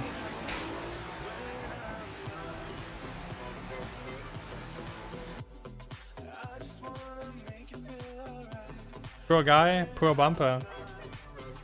Imagine you're at that bumper, you just want to head out, have a fun race, see some nice things, and then you get hit before the race even starts. And before you can remember what's happening, you are just sliding over the track. Okay, then we close the gap. And then we're in the pits, so...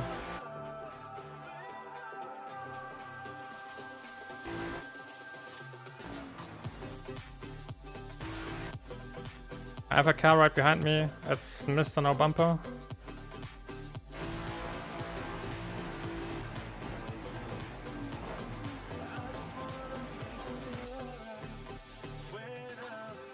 If I brake now, he will spin me. I mean, he already bumped into me, so I can't hit the brakes. When I hit the brakes, I'm dead. I have to go for the inside, but I don't think there's a way... You know, he's spinning to the left. And the way I imagined it in my head is that he will keep spinning to the left. Because the blue car will hit the rear of the red car and then he will spin around and I will have space on the right side. That's what I imagined. And that's not what happened. Because he keeps flying and...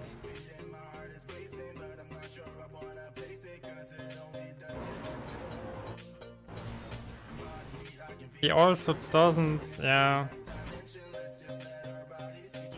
So that's no flame right now, because I know when you're a passenger, then you are a passenger. But he's also not locking down his brakes.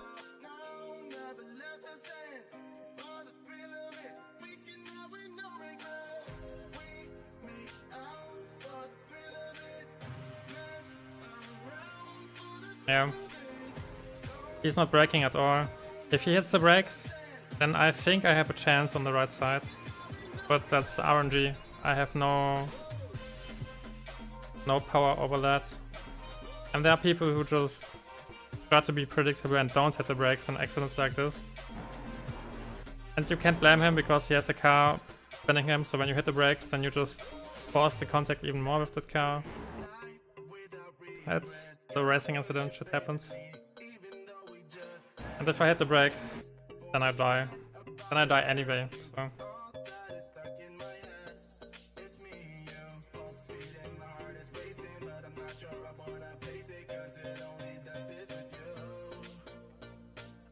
It was unavoidable, red car didn't hold the brake, yeps.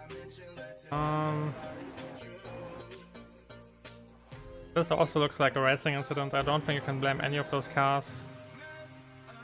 That's just how the track is.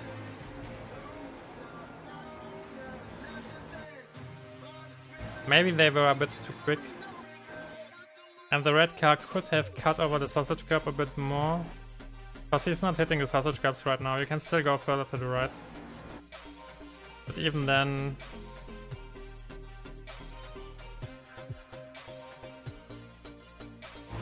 If he's on a single screen, then he's not seeing him.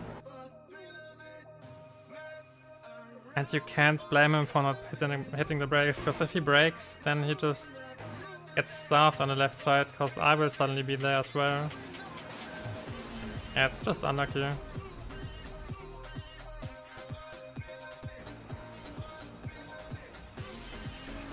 He was lucky this time.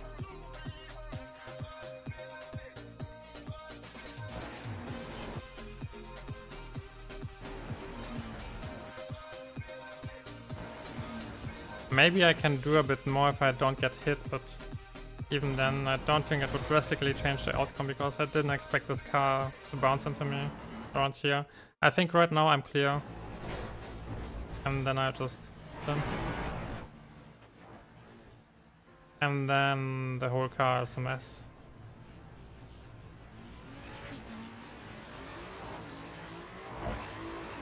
Yeah, something is hitting the ground on the left. Unlucky. Red could have steered a bit more for the first part of the chicane. Yeah, he could have hit the sausage curb a bit more. But I'm hesitant to say that it would resolve the situation, because when you hit the sausage curb, then the car always jumps and gets a bit pushed to the left. So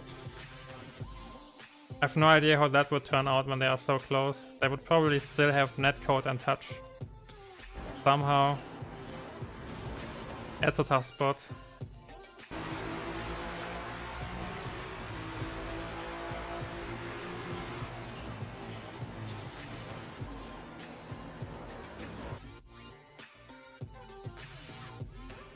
You know, when you go for an overtake like this,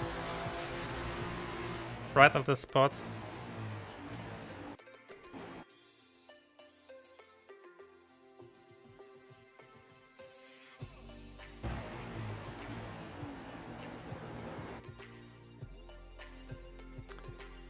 I don't know if you should squeeze the car to the left a bit more. Because I feel like when you go for this overtake, then you need to make sure that it's a pass and that both cars agree on that pass. The way he did it, he kinda invites them to go too wide. And the other car takes the invitation and then they go too wide into it.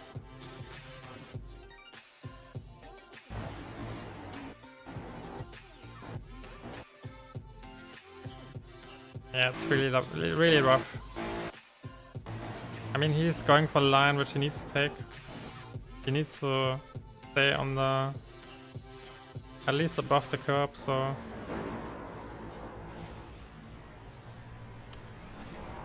Oh...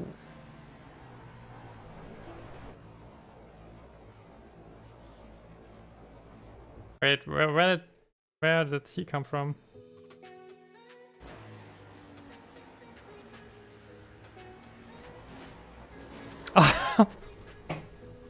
Okay. That's even more unlucky than I was, I think. Because he's not seeing it at all. Okay, that sucks.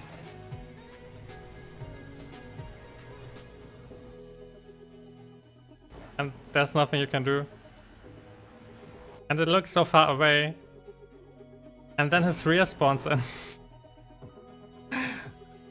I'm not sure if that happened for him as well, or if it's only on my side, but you know, it kind of looks like it would be clear, and then whoop, suddenly there's a rear. Suddenly he keeps rolling, he's not hitting the brakes. Yeah. This time I think it's on a red car, because he needs to hit the brakes there. But he probably surrendered at that point.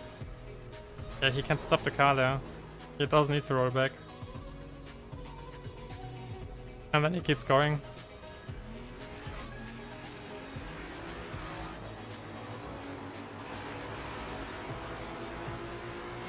A red car should get a warning mail from iRacing. The guy needs to learn how to hold his brakes. On the second one, definitely. I'm not sure about the first incident. I think when you are getting pushed by a car, then it doesn't feel natural to hold your brakes down. Because you get spun, you can feel the contact, you can feel the car hitting you again and again. I don't think you hold your brakes down at that point, and you are still on the track, so you are still trying to get away from the track. And I tried to pass them off the track. You also need to keep that in mind. Because he thinks that it's clear off the track. He doesn't know anything. He's just trying to brake and reset the situation. He's just braking and trying to get to the left. He thinks the outside is clear, and I think he will go to the left, so yeah. If he hits the brakes here, then he will stay on the track, which probably isn't in his best interest, so can't blame him for that. But the second one, yeah, you can't blame him for this one. That's on him. Okay, we probably lost points for the first time. Wait, I think I had a second crash, right? So maybe not the first time that we lost points out here, but yeah, let's see. It looks like 70.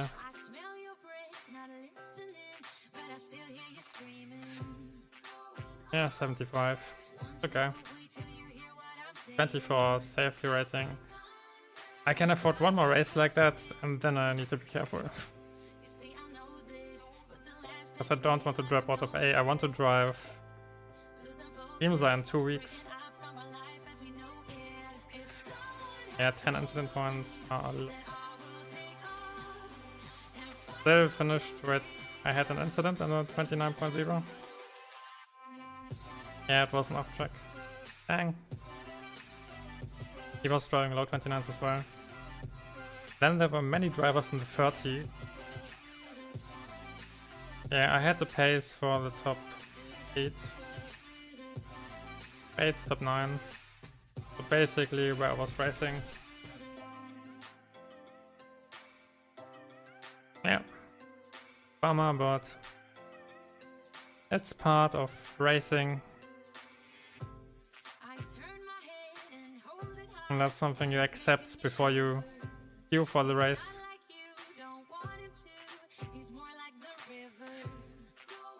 In the first braking wouldn't have done it, but still would have made sense, Emo. Kinda. I don't know.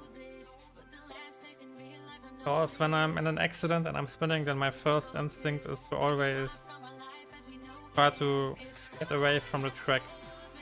Because when I'm away from the track, then I won't get hit by traffic. So I don't think I would have stepped on the brakes there either. Then you stop in the middle of the chicane. It feels more natural to drift backwards to the wall, hit the wall, and then keep driving again. Yeah, he just... Maybe he tilted, I don't know. Because he also didn't brake for the second touch. Yeah.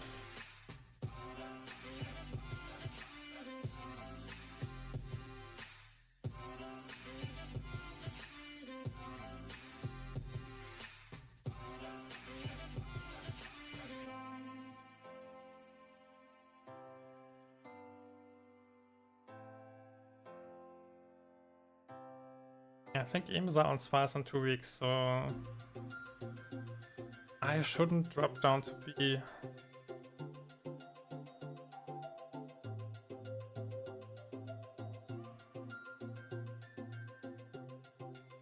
Next week it's Suzuka and GT3s.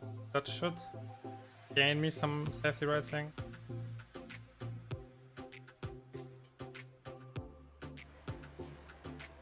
Yeah. I need to be a little bit careful, but not too much. Not that difficult to finish 0 incident races. And this race was incredibly unlucky.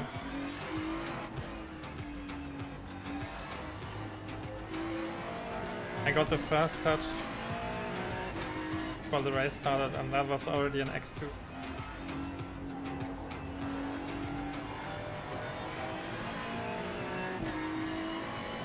Okay, let's go.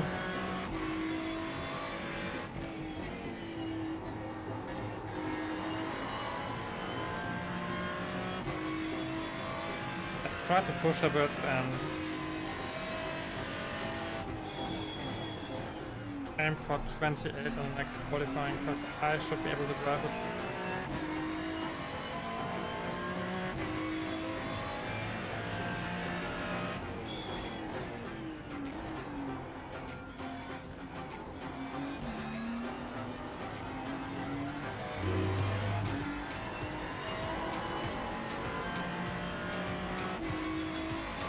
Second chicane doesn't feel that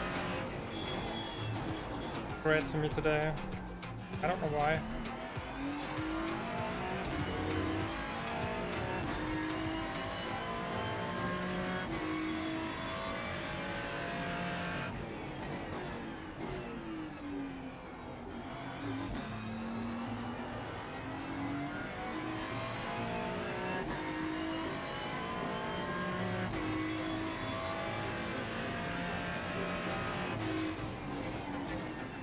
Well, good luck. Thanks for sharing your thoughts while racing and replay reviewing. I'm gonna suffer. Oh, turn. I'm gonna suffer more in Winged in practice. Good luck. Enjoy the suffering. Gonna catch you another time. See ya then. I mentioned on Discord I'm streaming every Tuesday to Thursday and on Sunday, starting with next week. I'm still not sure if I will race tomorrow or on Sunday. Because tomorrow I'm working out and I have a few issues with my shoulder, so I'm not sure if I will have those issues again after the workout tomorrow. If I will have those issues, then I will go to the doc next week and I probably won't race tomorrow just to rest my shoulder. But then I will stream on Sunday evening. So yeah, enjoy the practice and good luck on Winton.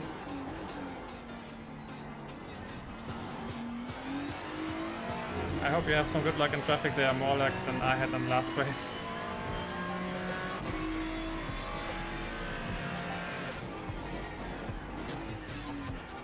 And let's try to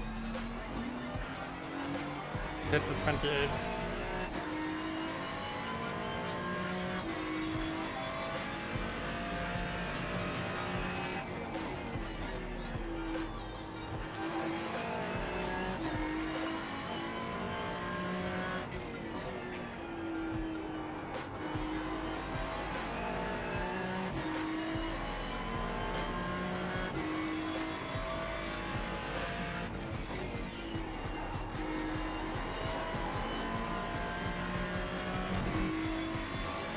Trying to get locked in.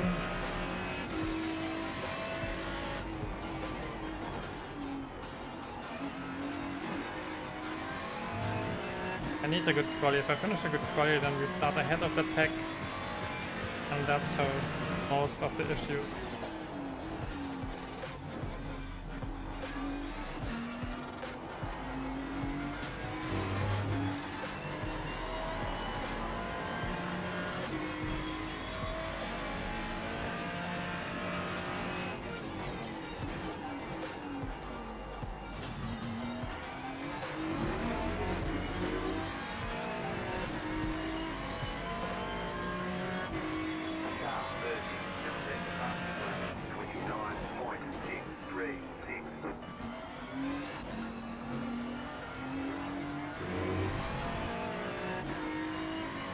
So let's start, it's a low 29, 29.1.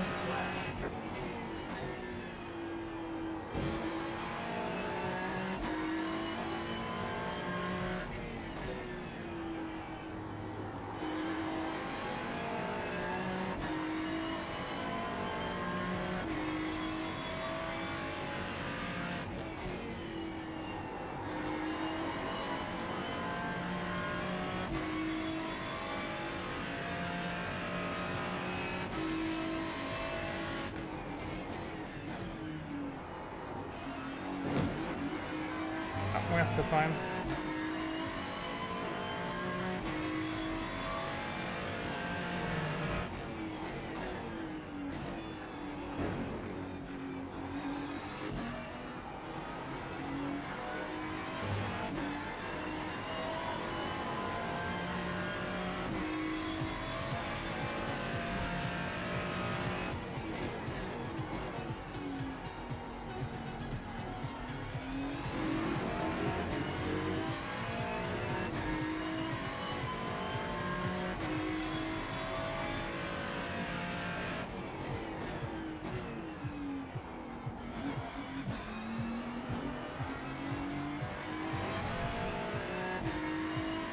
Decent lap number 2.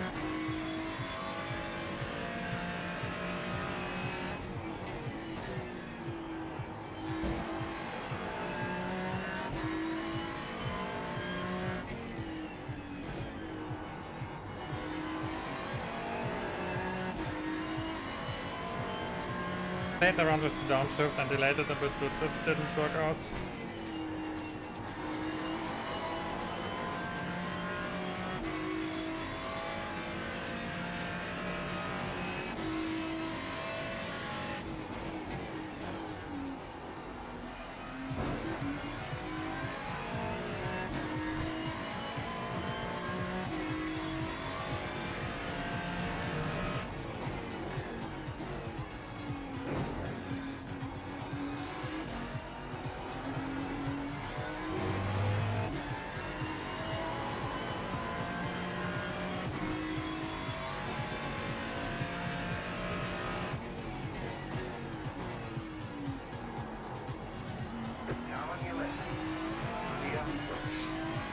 That cost a bit of time.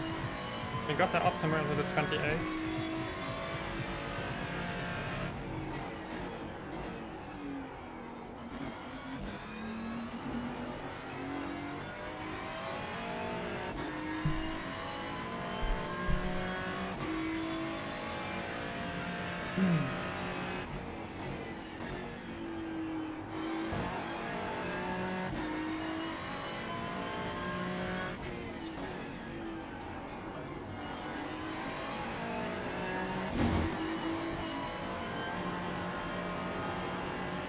Running out of space.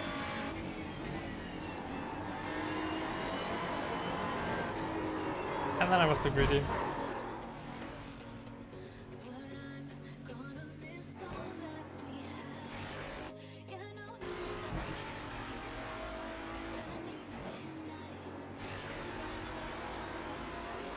Yep.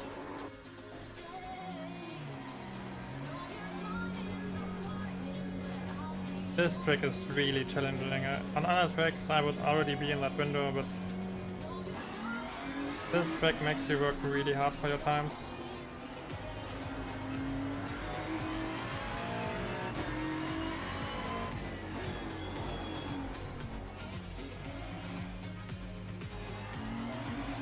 Sorry, I didn't see him.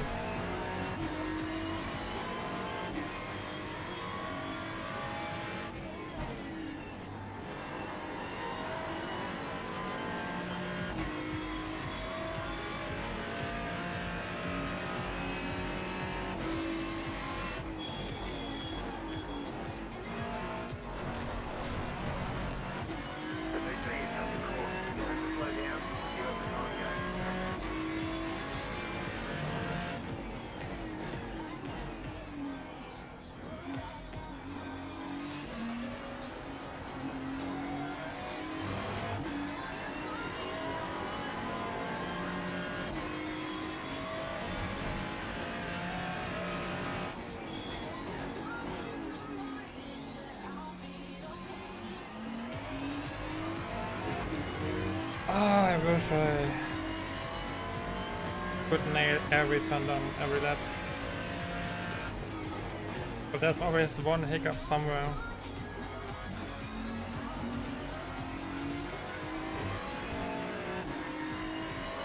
I'm still happy I'm driving the cars this Monday, so it's not too bad, but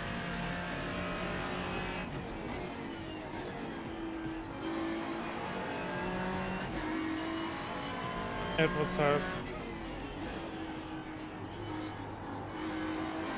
so many issues in the race.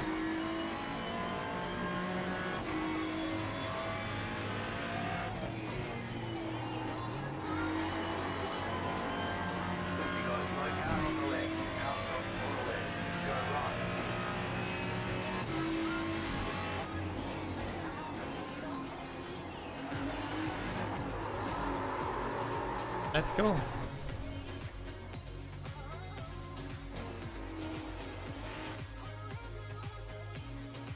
And I will be right back.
Alright, what do we got? Car number 9 again. So again in the middle of the pack.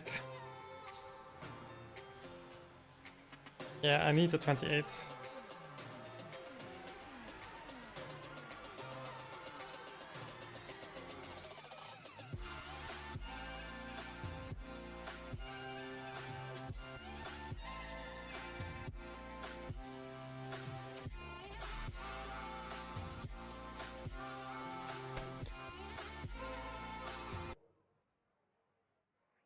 Let's go.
Alright, 2 laps.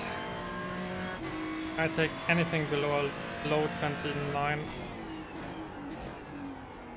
Green flag, green flag.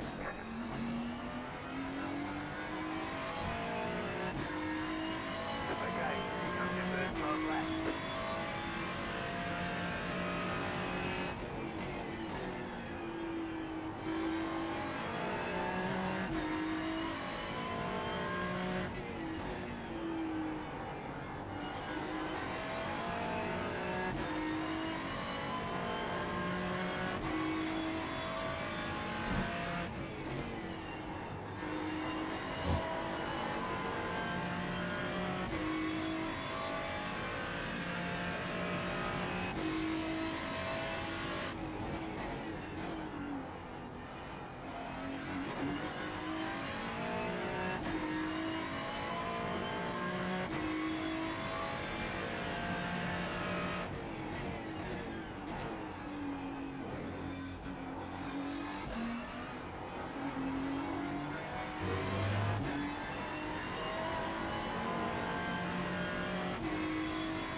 That's a low 29.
Lost a bit there.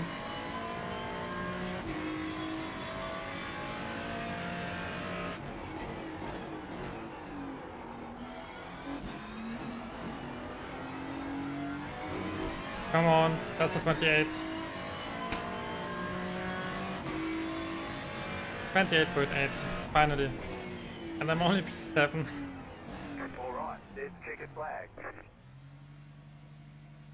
Alright.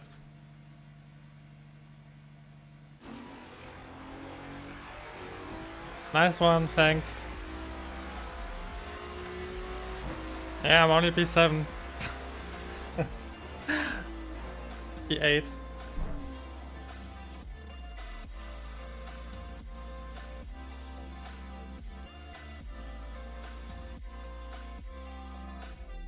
You know, I'm in exactly that split where it wouldn't have mattered because I could have finished the same low 29 like always and I would have been on P9. Instead, the time which would have brought me into the top 5 or top 3 or top whatever in the previous races gives me a P8 now. Okay. That's a tough one. I'm happy about the progress.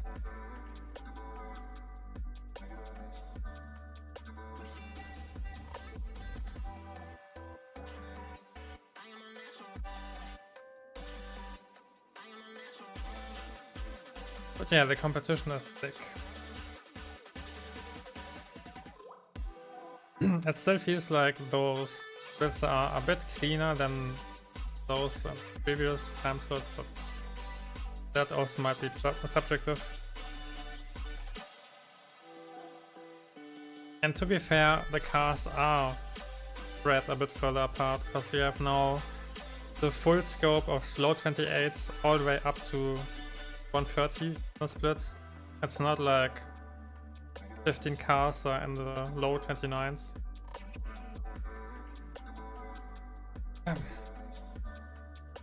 The joy of racing, yeah.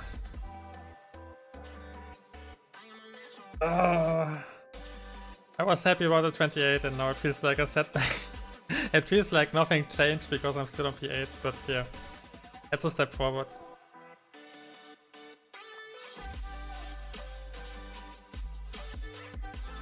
Hey, we keep it simple. The car ahead of me is driving the same times. The car ahead of me is the guy who spun on the first lap in the last race on the second turn. It's the guy who lost his car in exactly this turn a few times. He's starting right ahead of me. It's the red and white Ferrari. And then there's nobody else ahead of me because I can't ride the car, all the cars who are driving low 28s, that's out of question. So yeah, I will try to settle with the top 10. If I lose a few positions, I'm fine. Around me are the cars 17, 14 and 18. If they attack me, go ahead. I don't feel like I want to take those risks. Because yeah, I've raced enough on this track. It's race number 9. I'm super confident on the track. I think I'm seeing patterns and that doesn't need to be true, but yeah. Let's come. Yeah, it's the Ferrari. It's the red and white Ferrari. It's the guy who spun on my front right in last race and lost it on its own in the third turn. He also tried to send it into the second turn on my inside. That was the main reason why he was on my inside already, so he's aggressive.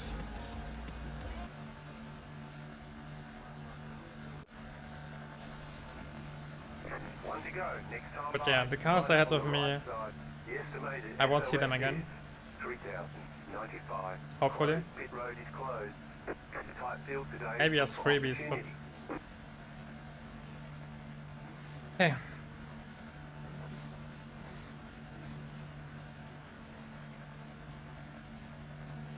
You know, it's time. Still waiting It's on time. cars to grid. Waiting on the final car to grid. Everyone's gridded. If I would have a controller, then I would lean forward right now, but I don't, so... This has to be enough.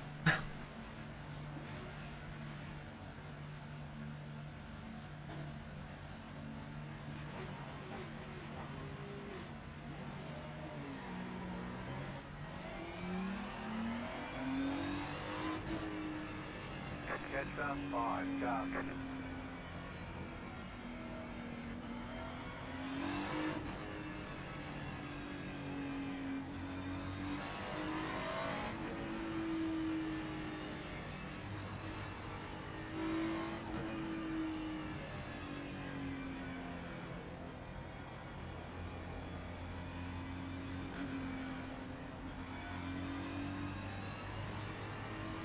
This time I'm on the outside. That's the first time I'm outside at the T1 today.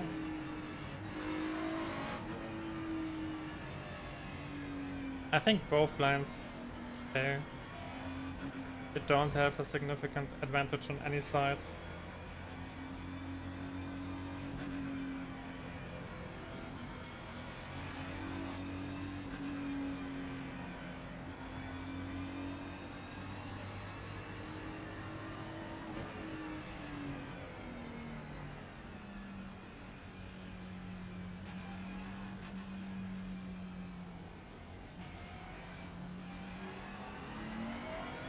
Catch up, 5 cars.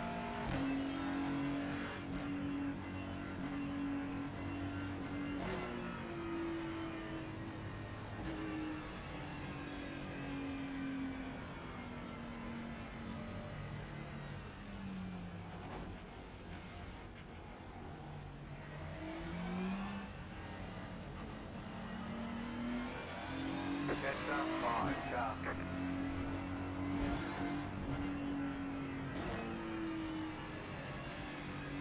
Alrighty.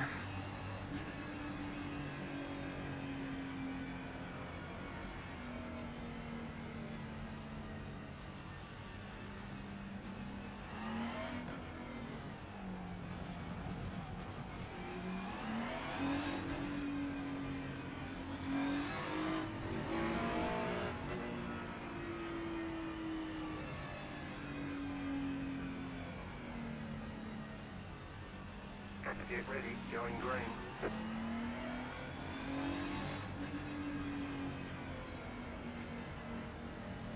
The pace car is in. Oh, that was an early start. Didn't expect that, but it's okay.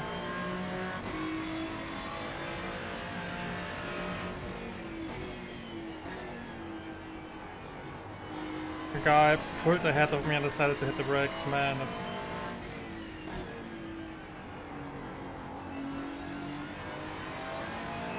super risky, but okay.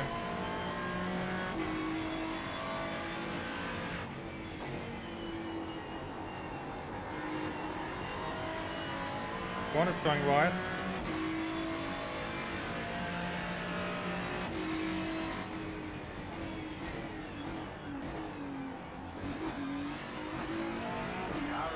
Yeah, I can't defend that. Still there, hold your line.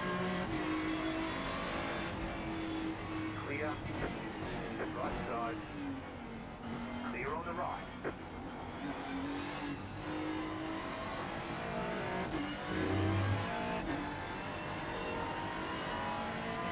Didn't want him to make the same mistake like the red car in the last race.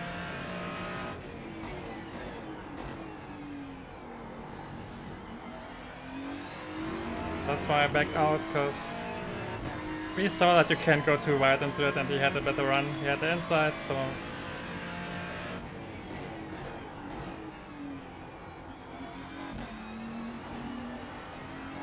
I might as well take the L instead of DQing out of the race.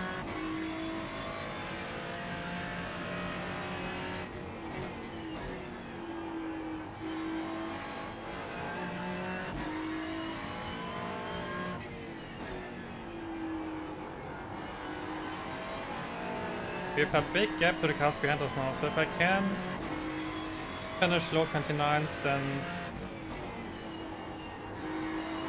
we shouldn't drop further back than this.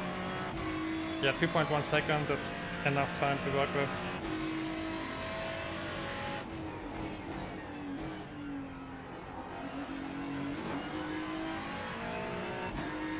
Oh, they will fight. And the number 17 car is aggressive.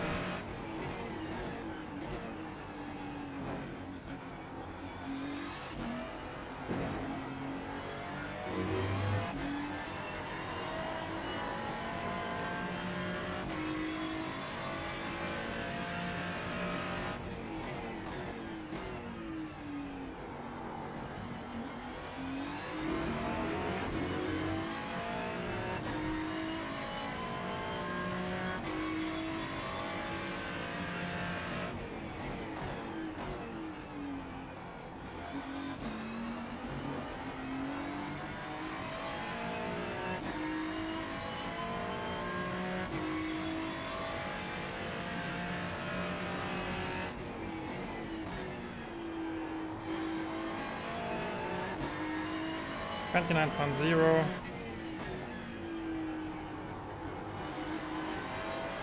That's what I want to see. I started with high 29s on Tuesday.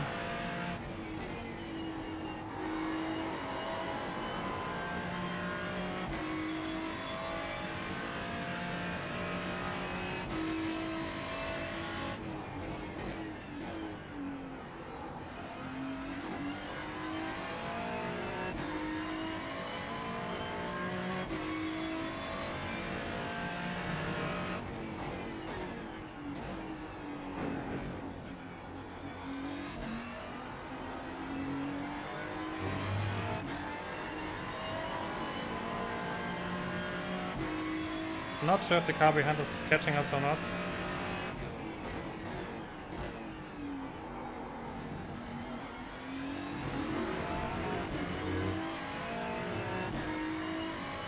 But yeah, the pace and the split is big.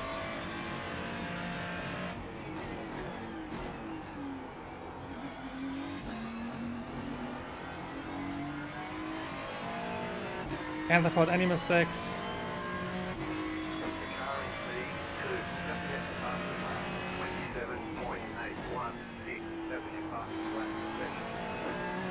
I drove a 28 in a race.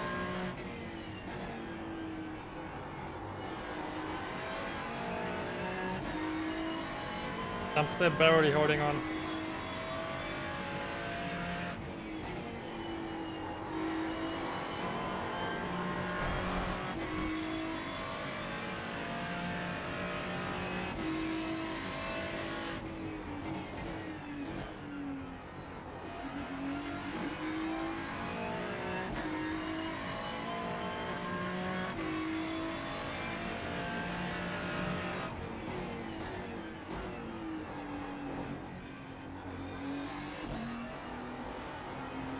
Slowdown. I think he has a slowdown, or was it just a bad exit?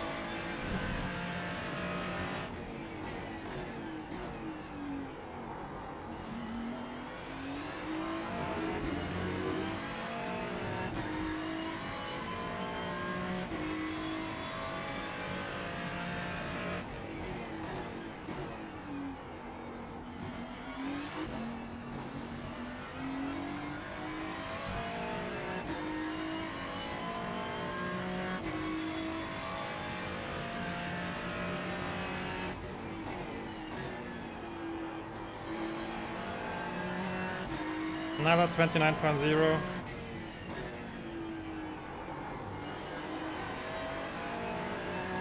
He's going again. He crashed in so many races.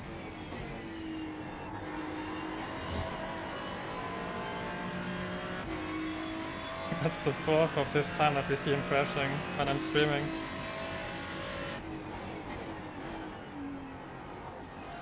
And it was the same turn again,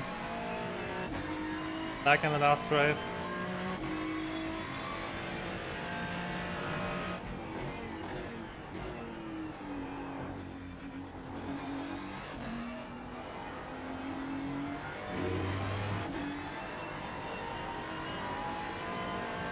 Alright, we got the lucky number 7. Guy is serving a slowdown in the most bullshit way possible. Come on, man, don't be a dick.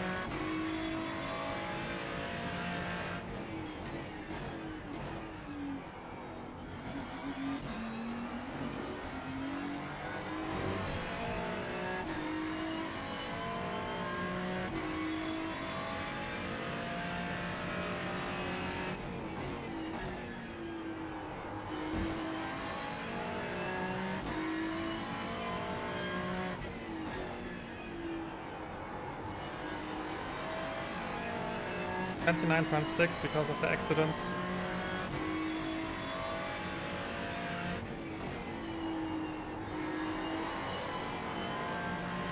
And the slowdown of the guy ahead of us.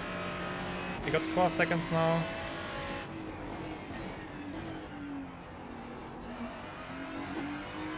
Oh man, what are you doing? I'm not even setting under pressure.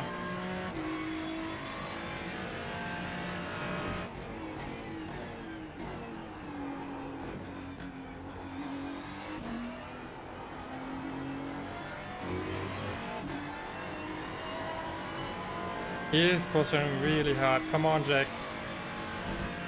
I won't attack you if you keep driving.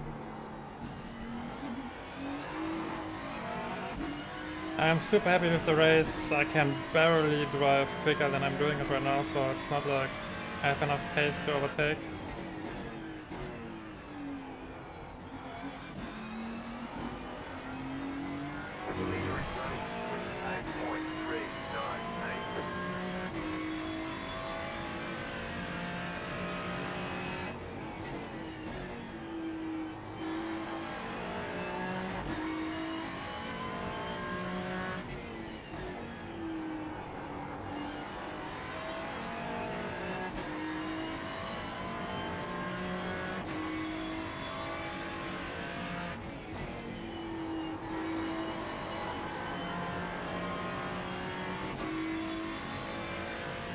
Still got 4 seconds.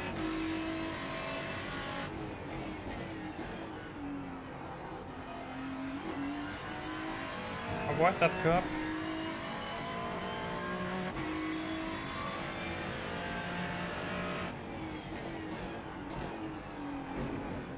Slow down.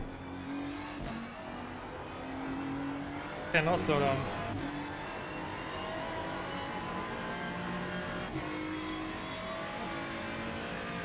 Guess it was a great chicane then.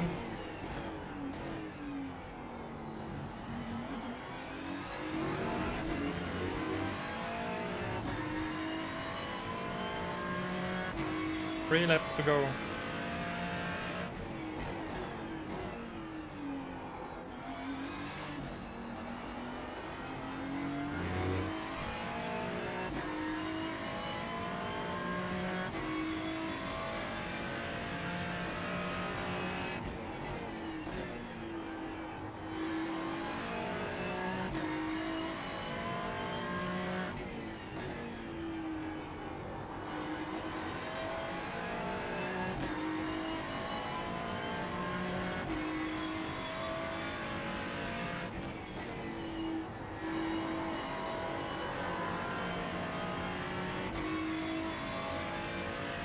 .6 seconds now, they are fighting, I guess.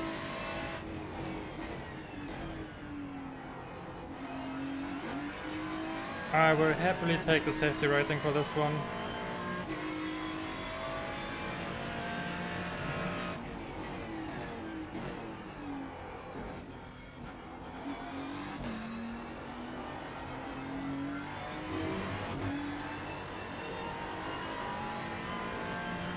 Don't stop pushing it. I can still throw. Oh, I won't say it.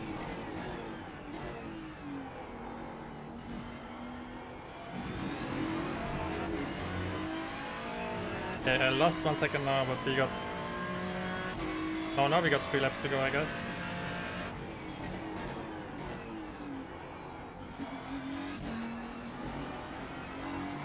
Nine, 10, and 11. Yeah, 3 laps to go.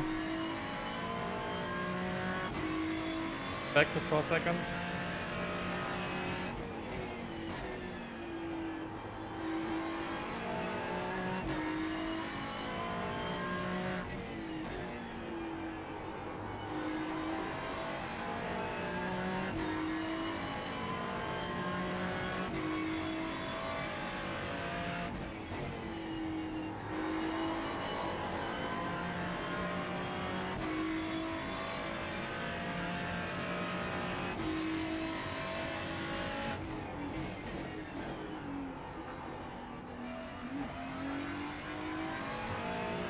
Didn't want to hit the sausage curb.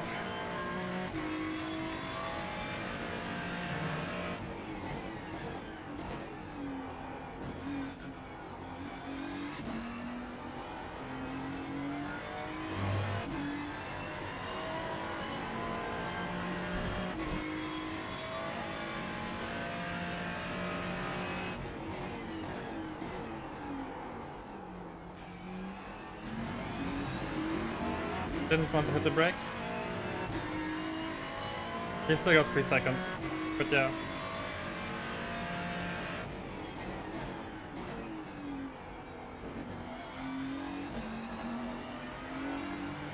I gave everything in the early laps to stay ahead in traffic.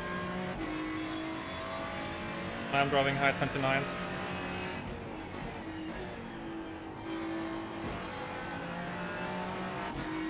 Oh, that was a 30.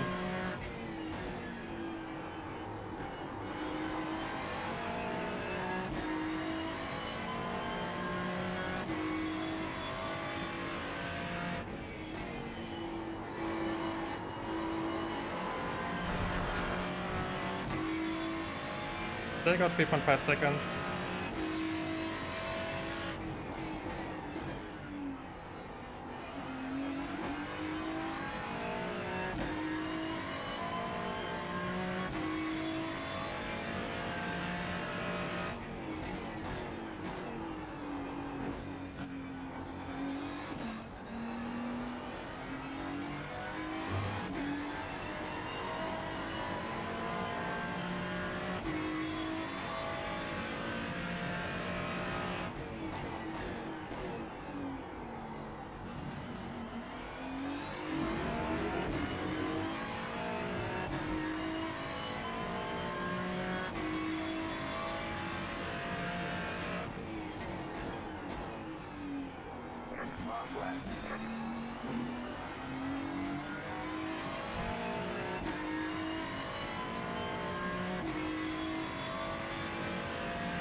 Hyper focused now.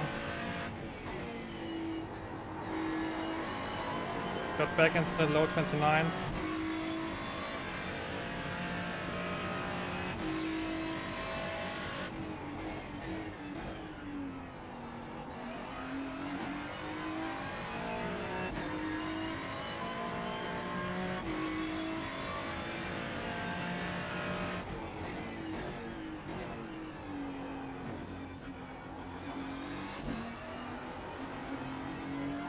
Yeah, but there wasn't a single accident ahead of us except the one guy who spun on his own.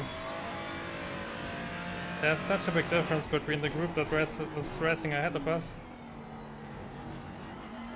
and the group that's behind me, where I'm usually stuck in. If I drive the 28s in a qualifying, then I can always be in this bubble ahead of the chaos that's in the 29s.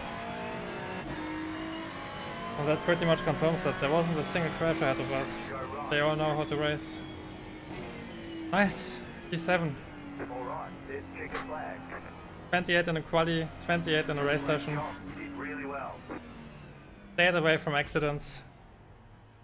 Finally. That was the race I was looking for.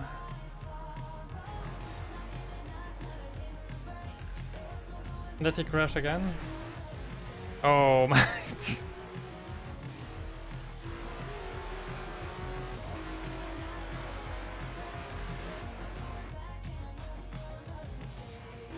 Let's take a look at it. Third race, nice progress to these, thanks. Oh, I'm so happy that I finally could finish it. And it's exactly how I laid it out before. If I drive to 28 in the quali, it's a day and night difference in the race, because I don't race this huge mess 29 drivers. 29 point something drivers. Oh, he crashed into someone. It was this lap. He's having a rough week. Oh, he lost it in this turn this time. He got onto the curbs. And then he crashed into someone else. We will also take a look at that one. Yeah, it's again, he's losing the rear. That seems to be his issue. It happens every time I...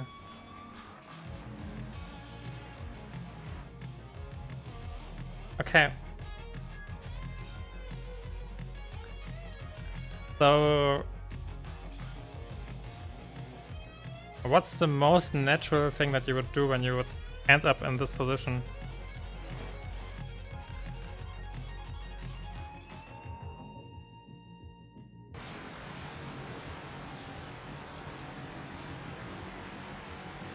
Oh!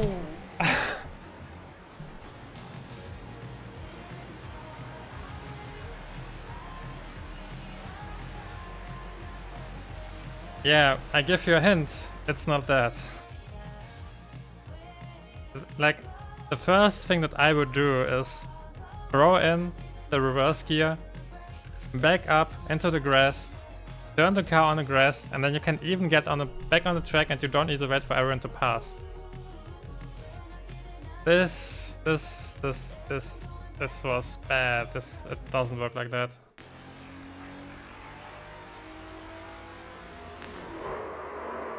Oh, that's... I can't feel that. It's... Whoa. I would reverse instead of that. Yep, exactly. I have a smart chat. Thank God.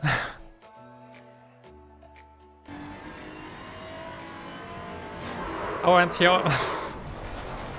you can't do anything. He looks completely clear, and now he starts to move.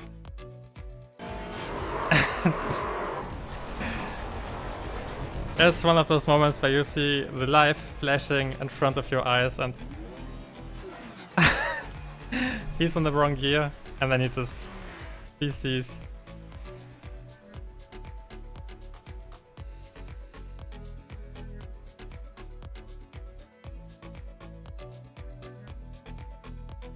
I saw you brake and then I was contact. There should be no need to brake in the first place. Just back out. Yeah, that's on. Just throw in the reverse gear.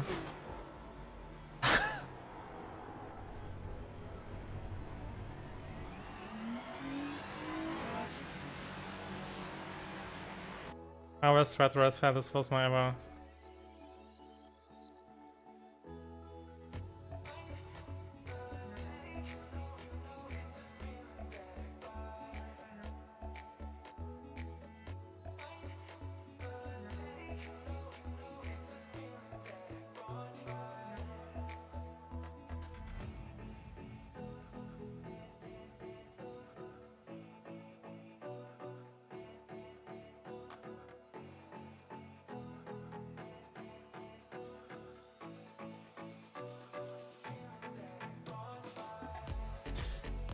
Let's not only be as smart as on stream. Let's...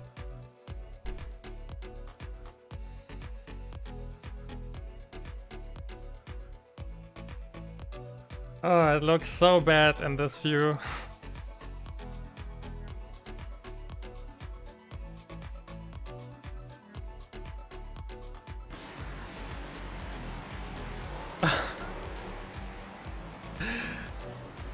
Oh man. It looks like it was on purpose. It's the perfect timing. You couldn't time it better. And he had no chance. I hope I don't get banned for that. If he has the warning, then he might get banned for that, but now it's his first month.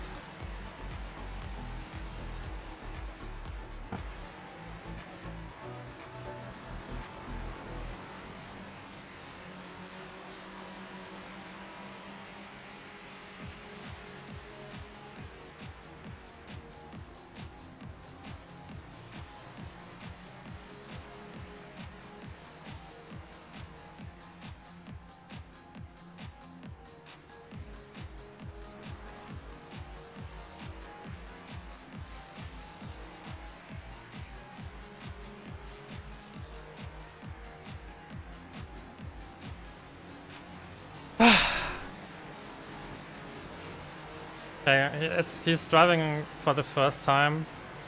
So it's his first month. That explains why he's losing the car that many times.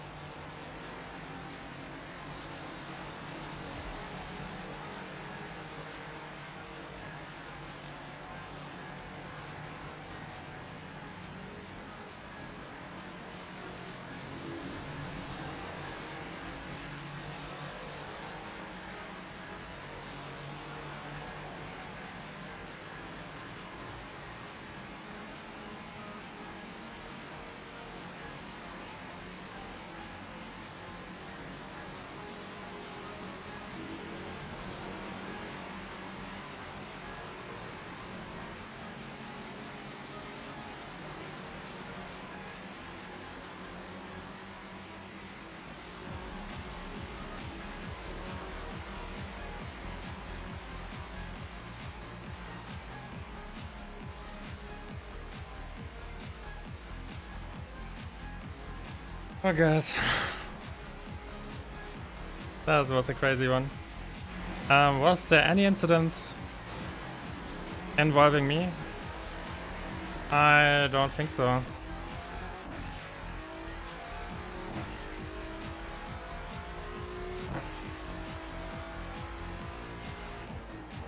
I give him one last stint.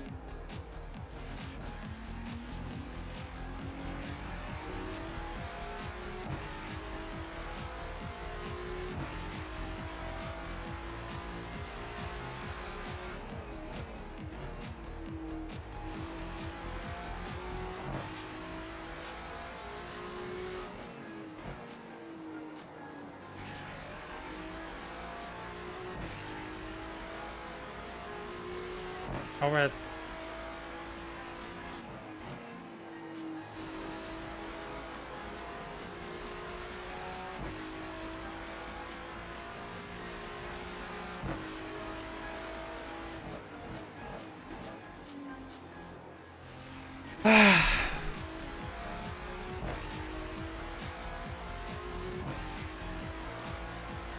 He's getting new pedals, everything will be fine. He's probably still racing on stock pedals, I would imagine. And if you are using the stock pedals of any wheel, then it's really tough to adjust your throttle inputs because you don't have that much resistance, and yeah, it's difficult, especially if you have a car like this that's very tricky on exits. There were no incidents around me, right? It was like a dream. Let's take a look at the start and see what happened behind us. Because maybe it was a clean race overall. Maybe there wasn't that much going on. Nope, it wasn't a clean race. Oh yeah. Yeah. Where did he finish it? Somewhere at the end. He's stuck in the group. Oh, what an attack. Oh. Oh. That's so lucky. Oh. Oh my god. Oh, it's not over yet. Okay.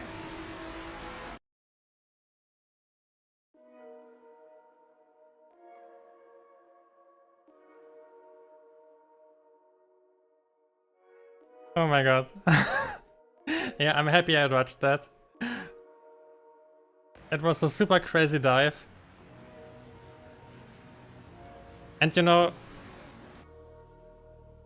guys, don't forget, this car cut over this chicane. He has a slowdown right now. This guy has a slowdown and he doesn't care. He still goes in for the fight. He could lift, could drive to the left. No. No. He keeps fighting. And then you have two aggressive drivers who go for a gap that isn't there.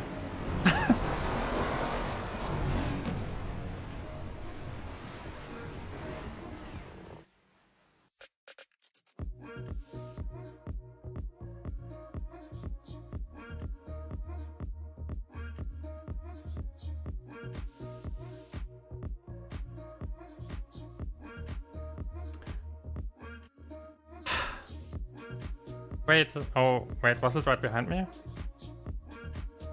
What did I click? I clicked something, right? I messed up. I wasn't paying attention. Chase, let's go. Oh, that's a super crazy dive. Yeah, it's right behind me. It's right behind me. That's me. If I don't drive the 28, then I'm in this pack. I'm one of those cars.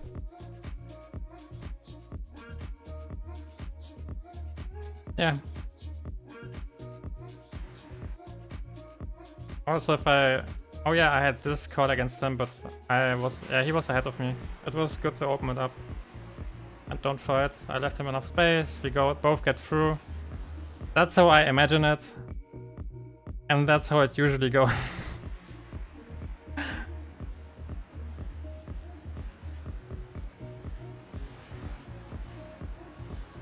Wait, does the blue car have a slowdown? No, he... This could be one, but I don't think so.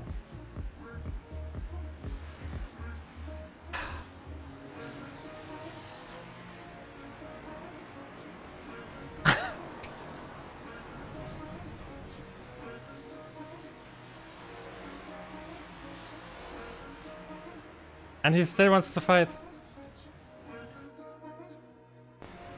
Do you see this? With his wheel, he steers to the right because he wants to close the gap.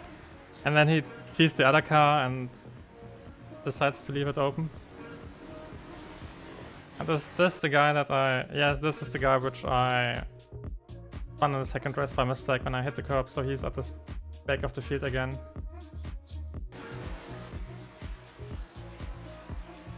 Okay, what's this one? He touched the wall and lost his mirror. Oh no. P1, what are you doing? This is somewhere at the back. Oh.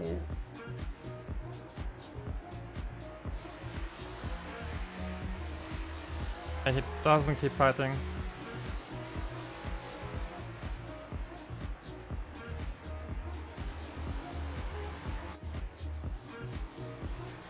That's where he loses it. And that's the incident where he crashes this guy out. Oh yeah. Oh, he got stuck in the gravel. That's like the worst day of your life when or the worst morning. You wake up, you have an accident, and then you get stuck in the gravel and you can't even continue and need to tow. So now you lose another 2 minutes.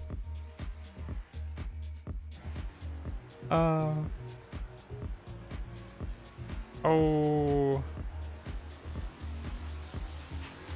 Now we got the whole group together. The car looks so ridiculous without the front. Oh, we keep seeing more. Oh.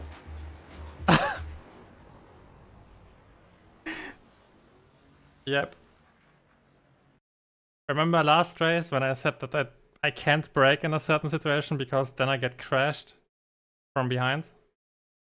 That's one of those situations. They brake to avoid an accident and the car here doesn't care.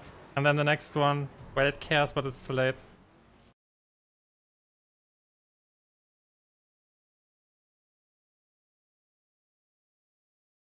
I mean, he should be able to react. You can see him spinning. It's not like it's a surprise. And this guy probably was... Race control scoring has ended.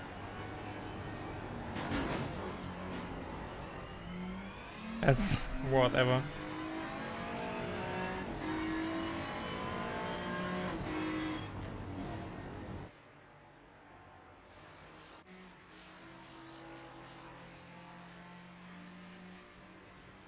The next mirror goes, okay.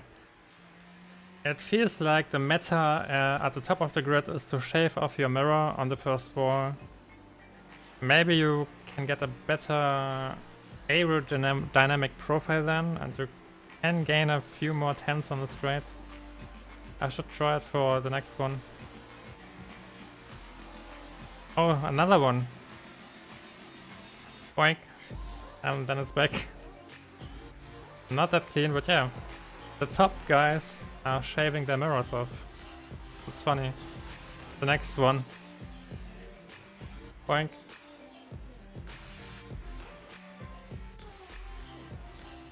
Oh, that's the wrong one. I think that's the end of the race, right? Yeah, that's the end of the race.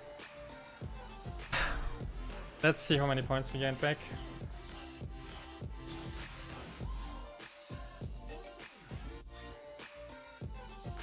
We should have gained at least 40, I would say. Yeah, it's roughly 40. That's okay. 123 points, 42 points. Plus 0.19 on the safety rating side, so I'm clear to have at least 2 bad races now. That's nice. 28.9 in the race. 28.8 in the quali. I take it. I'm super happy with that. Alright, that was the third one. It will be the last one for today. So the races were equally, if not more difficult than in the previous slots. But I have to say that I felt better in those later races. I don't know why. Maybe because I'm still busy in the afternoon and then I get everything ready for the stream and then I stream and then I always had a bad first race. But today it felt like I was always super confident, even in the first race. So I think I will stick to the later slots and I will start around 8 CEST or 6 GMT. Cause yeah, I feel I can perform better, then it only makes sense to stick to those slots as long as I'm learning new cars. And maybe I can soon also expand to drive a 4th race. Because right now I'm feeling at the edge. I'm a bit undecided. I could drive a 4th race, but at the same time I need to remember that I lost a lot of time at the end of the last race. So I wasn't fully focused anymore. I was crumbling because there was no pressure, and I'm not sure what would happen the next race when there is pressure for the whole race. So yeah, when I'm learning, then it's always a bit more taxing. But later down the road, I think I can drive 4 races, or I will drive 4 races per evening. Maybe if there is a big break between races, then I can drive more races. So I'm talking about 4 hours of driving in general, not about races, but 4 hours of driving. Yeah. Tomorrow I'm working out tomorrow again, and as mentioned previously, yesterday I got issues with my shoulder. I don't know how they will develop. I always had issues with my shoulder when I was working out heavily. Since my early 20s, I guess. Because I played handball and it's quite taxing on your shoulders, so I don't know how things will go. I'm doing the workouts to have less issues with my shoulder. So I think everything should resolve itself. But yeah, depending on tomorrow, I will race tomorrow evening or not. If I won't race tomorrow evening, then I will race on Sunday evening, same time. And next week, from next week on, I will stream on Tuesday, Wednesday, Thursday, and Sunday. I will skip the Friday because the Friday is always super busy, and I feel like long term it makes more sense to switch that day with Sunday. That way I also have a bit of a break between the races, because racing on 4 evenings in a row can be quite taxing. So yeah. Should be all fine. When you're watching on YouTube, then you have the VODs as well, so if you miss a stream, then you can always check them. I'm always putting timestamps into them. Please leave a like when you enjoyed it to support the algorithm. And yeah, also thanks to everyone who's watching on Twitch. And have a nice evening. Thanks for being here tonight. Thanks for hanging around. It's always fun to race, stream, and have chats. I'm getting used to talking and driving again, so there are many things I'm working on at the same time, and it feels great to see that progress. I'm curious to see where I will end up in a month. Next week, I'm also eyeing already next week. I'm still undecided about Le Mans or Suzuka. If I want to focus on the car, then I should drive Le Mans, but Le Mans is a track where you can't learn that much.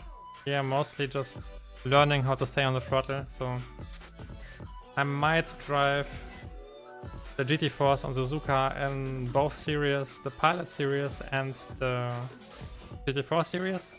Not sure if that's a fixed one or not. Because the production car series is on Navara, and Navara doesn't... leave me alone with Navara. So yeah, that's the plan. I wish you a nice evening, and have a good one. Goodbye!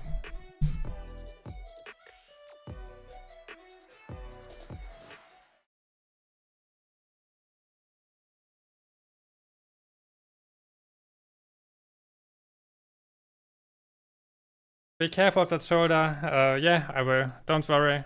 I've also scheduled an appointment with a doctor, so I'm not doing anything on my own there. Have a nice one. Goodbye.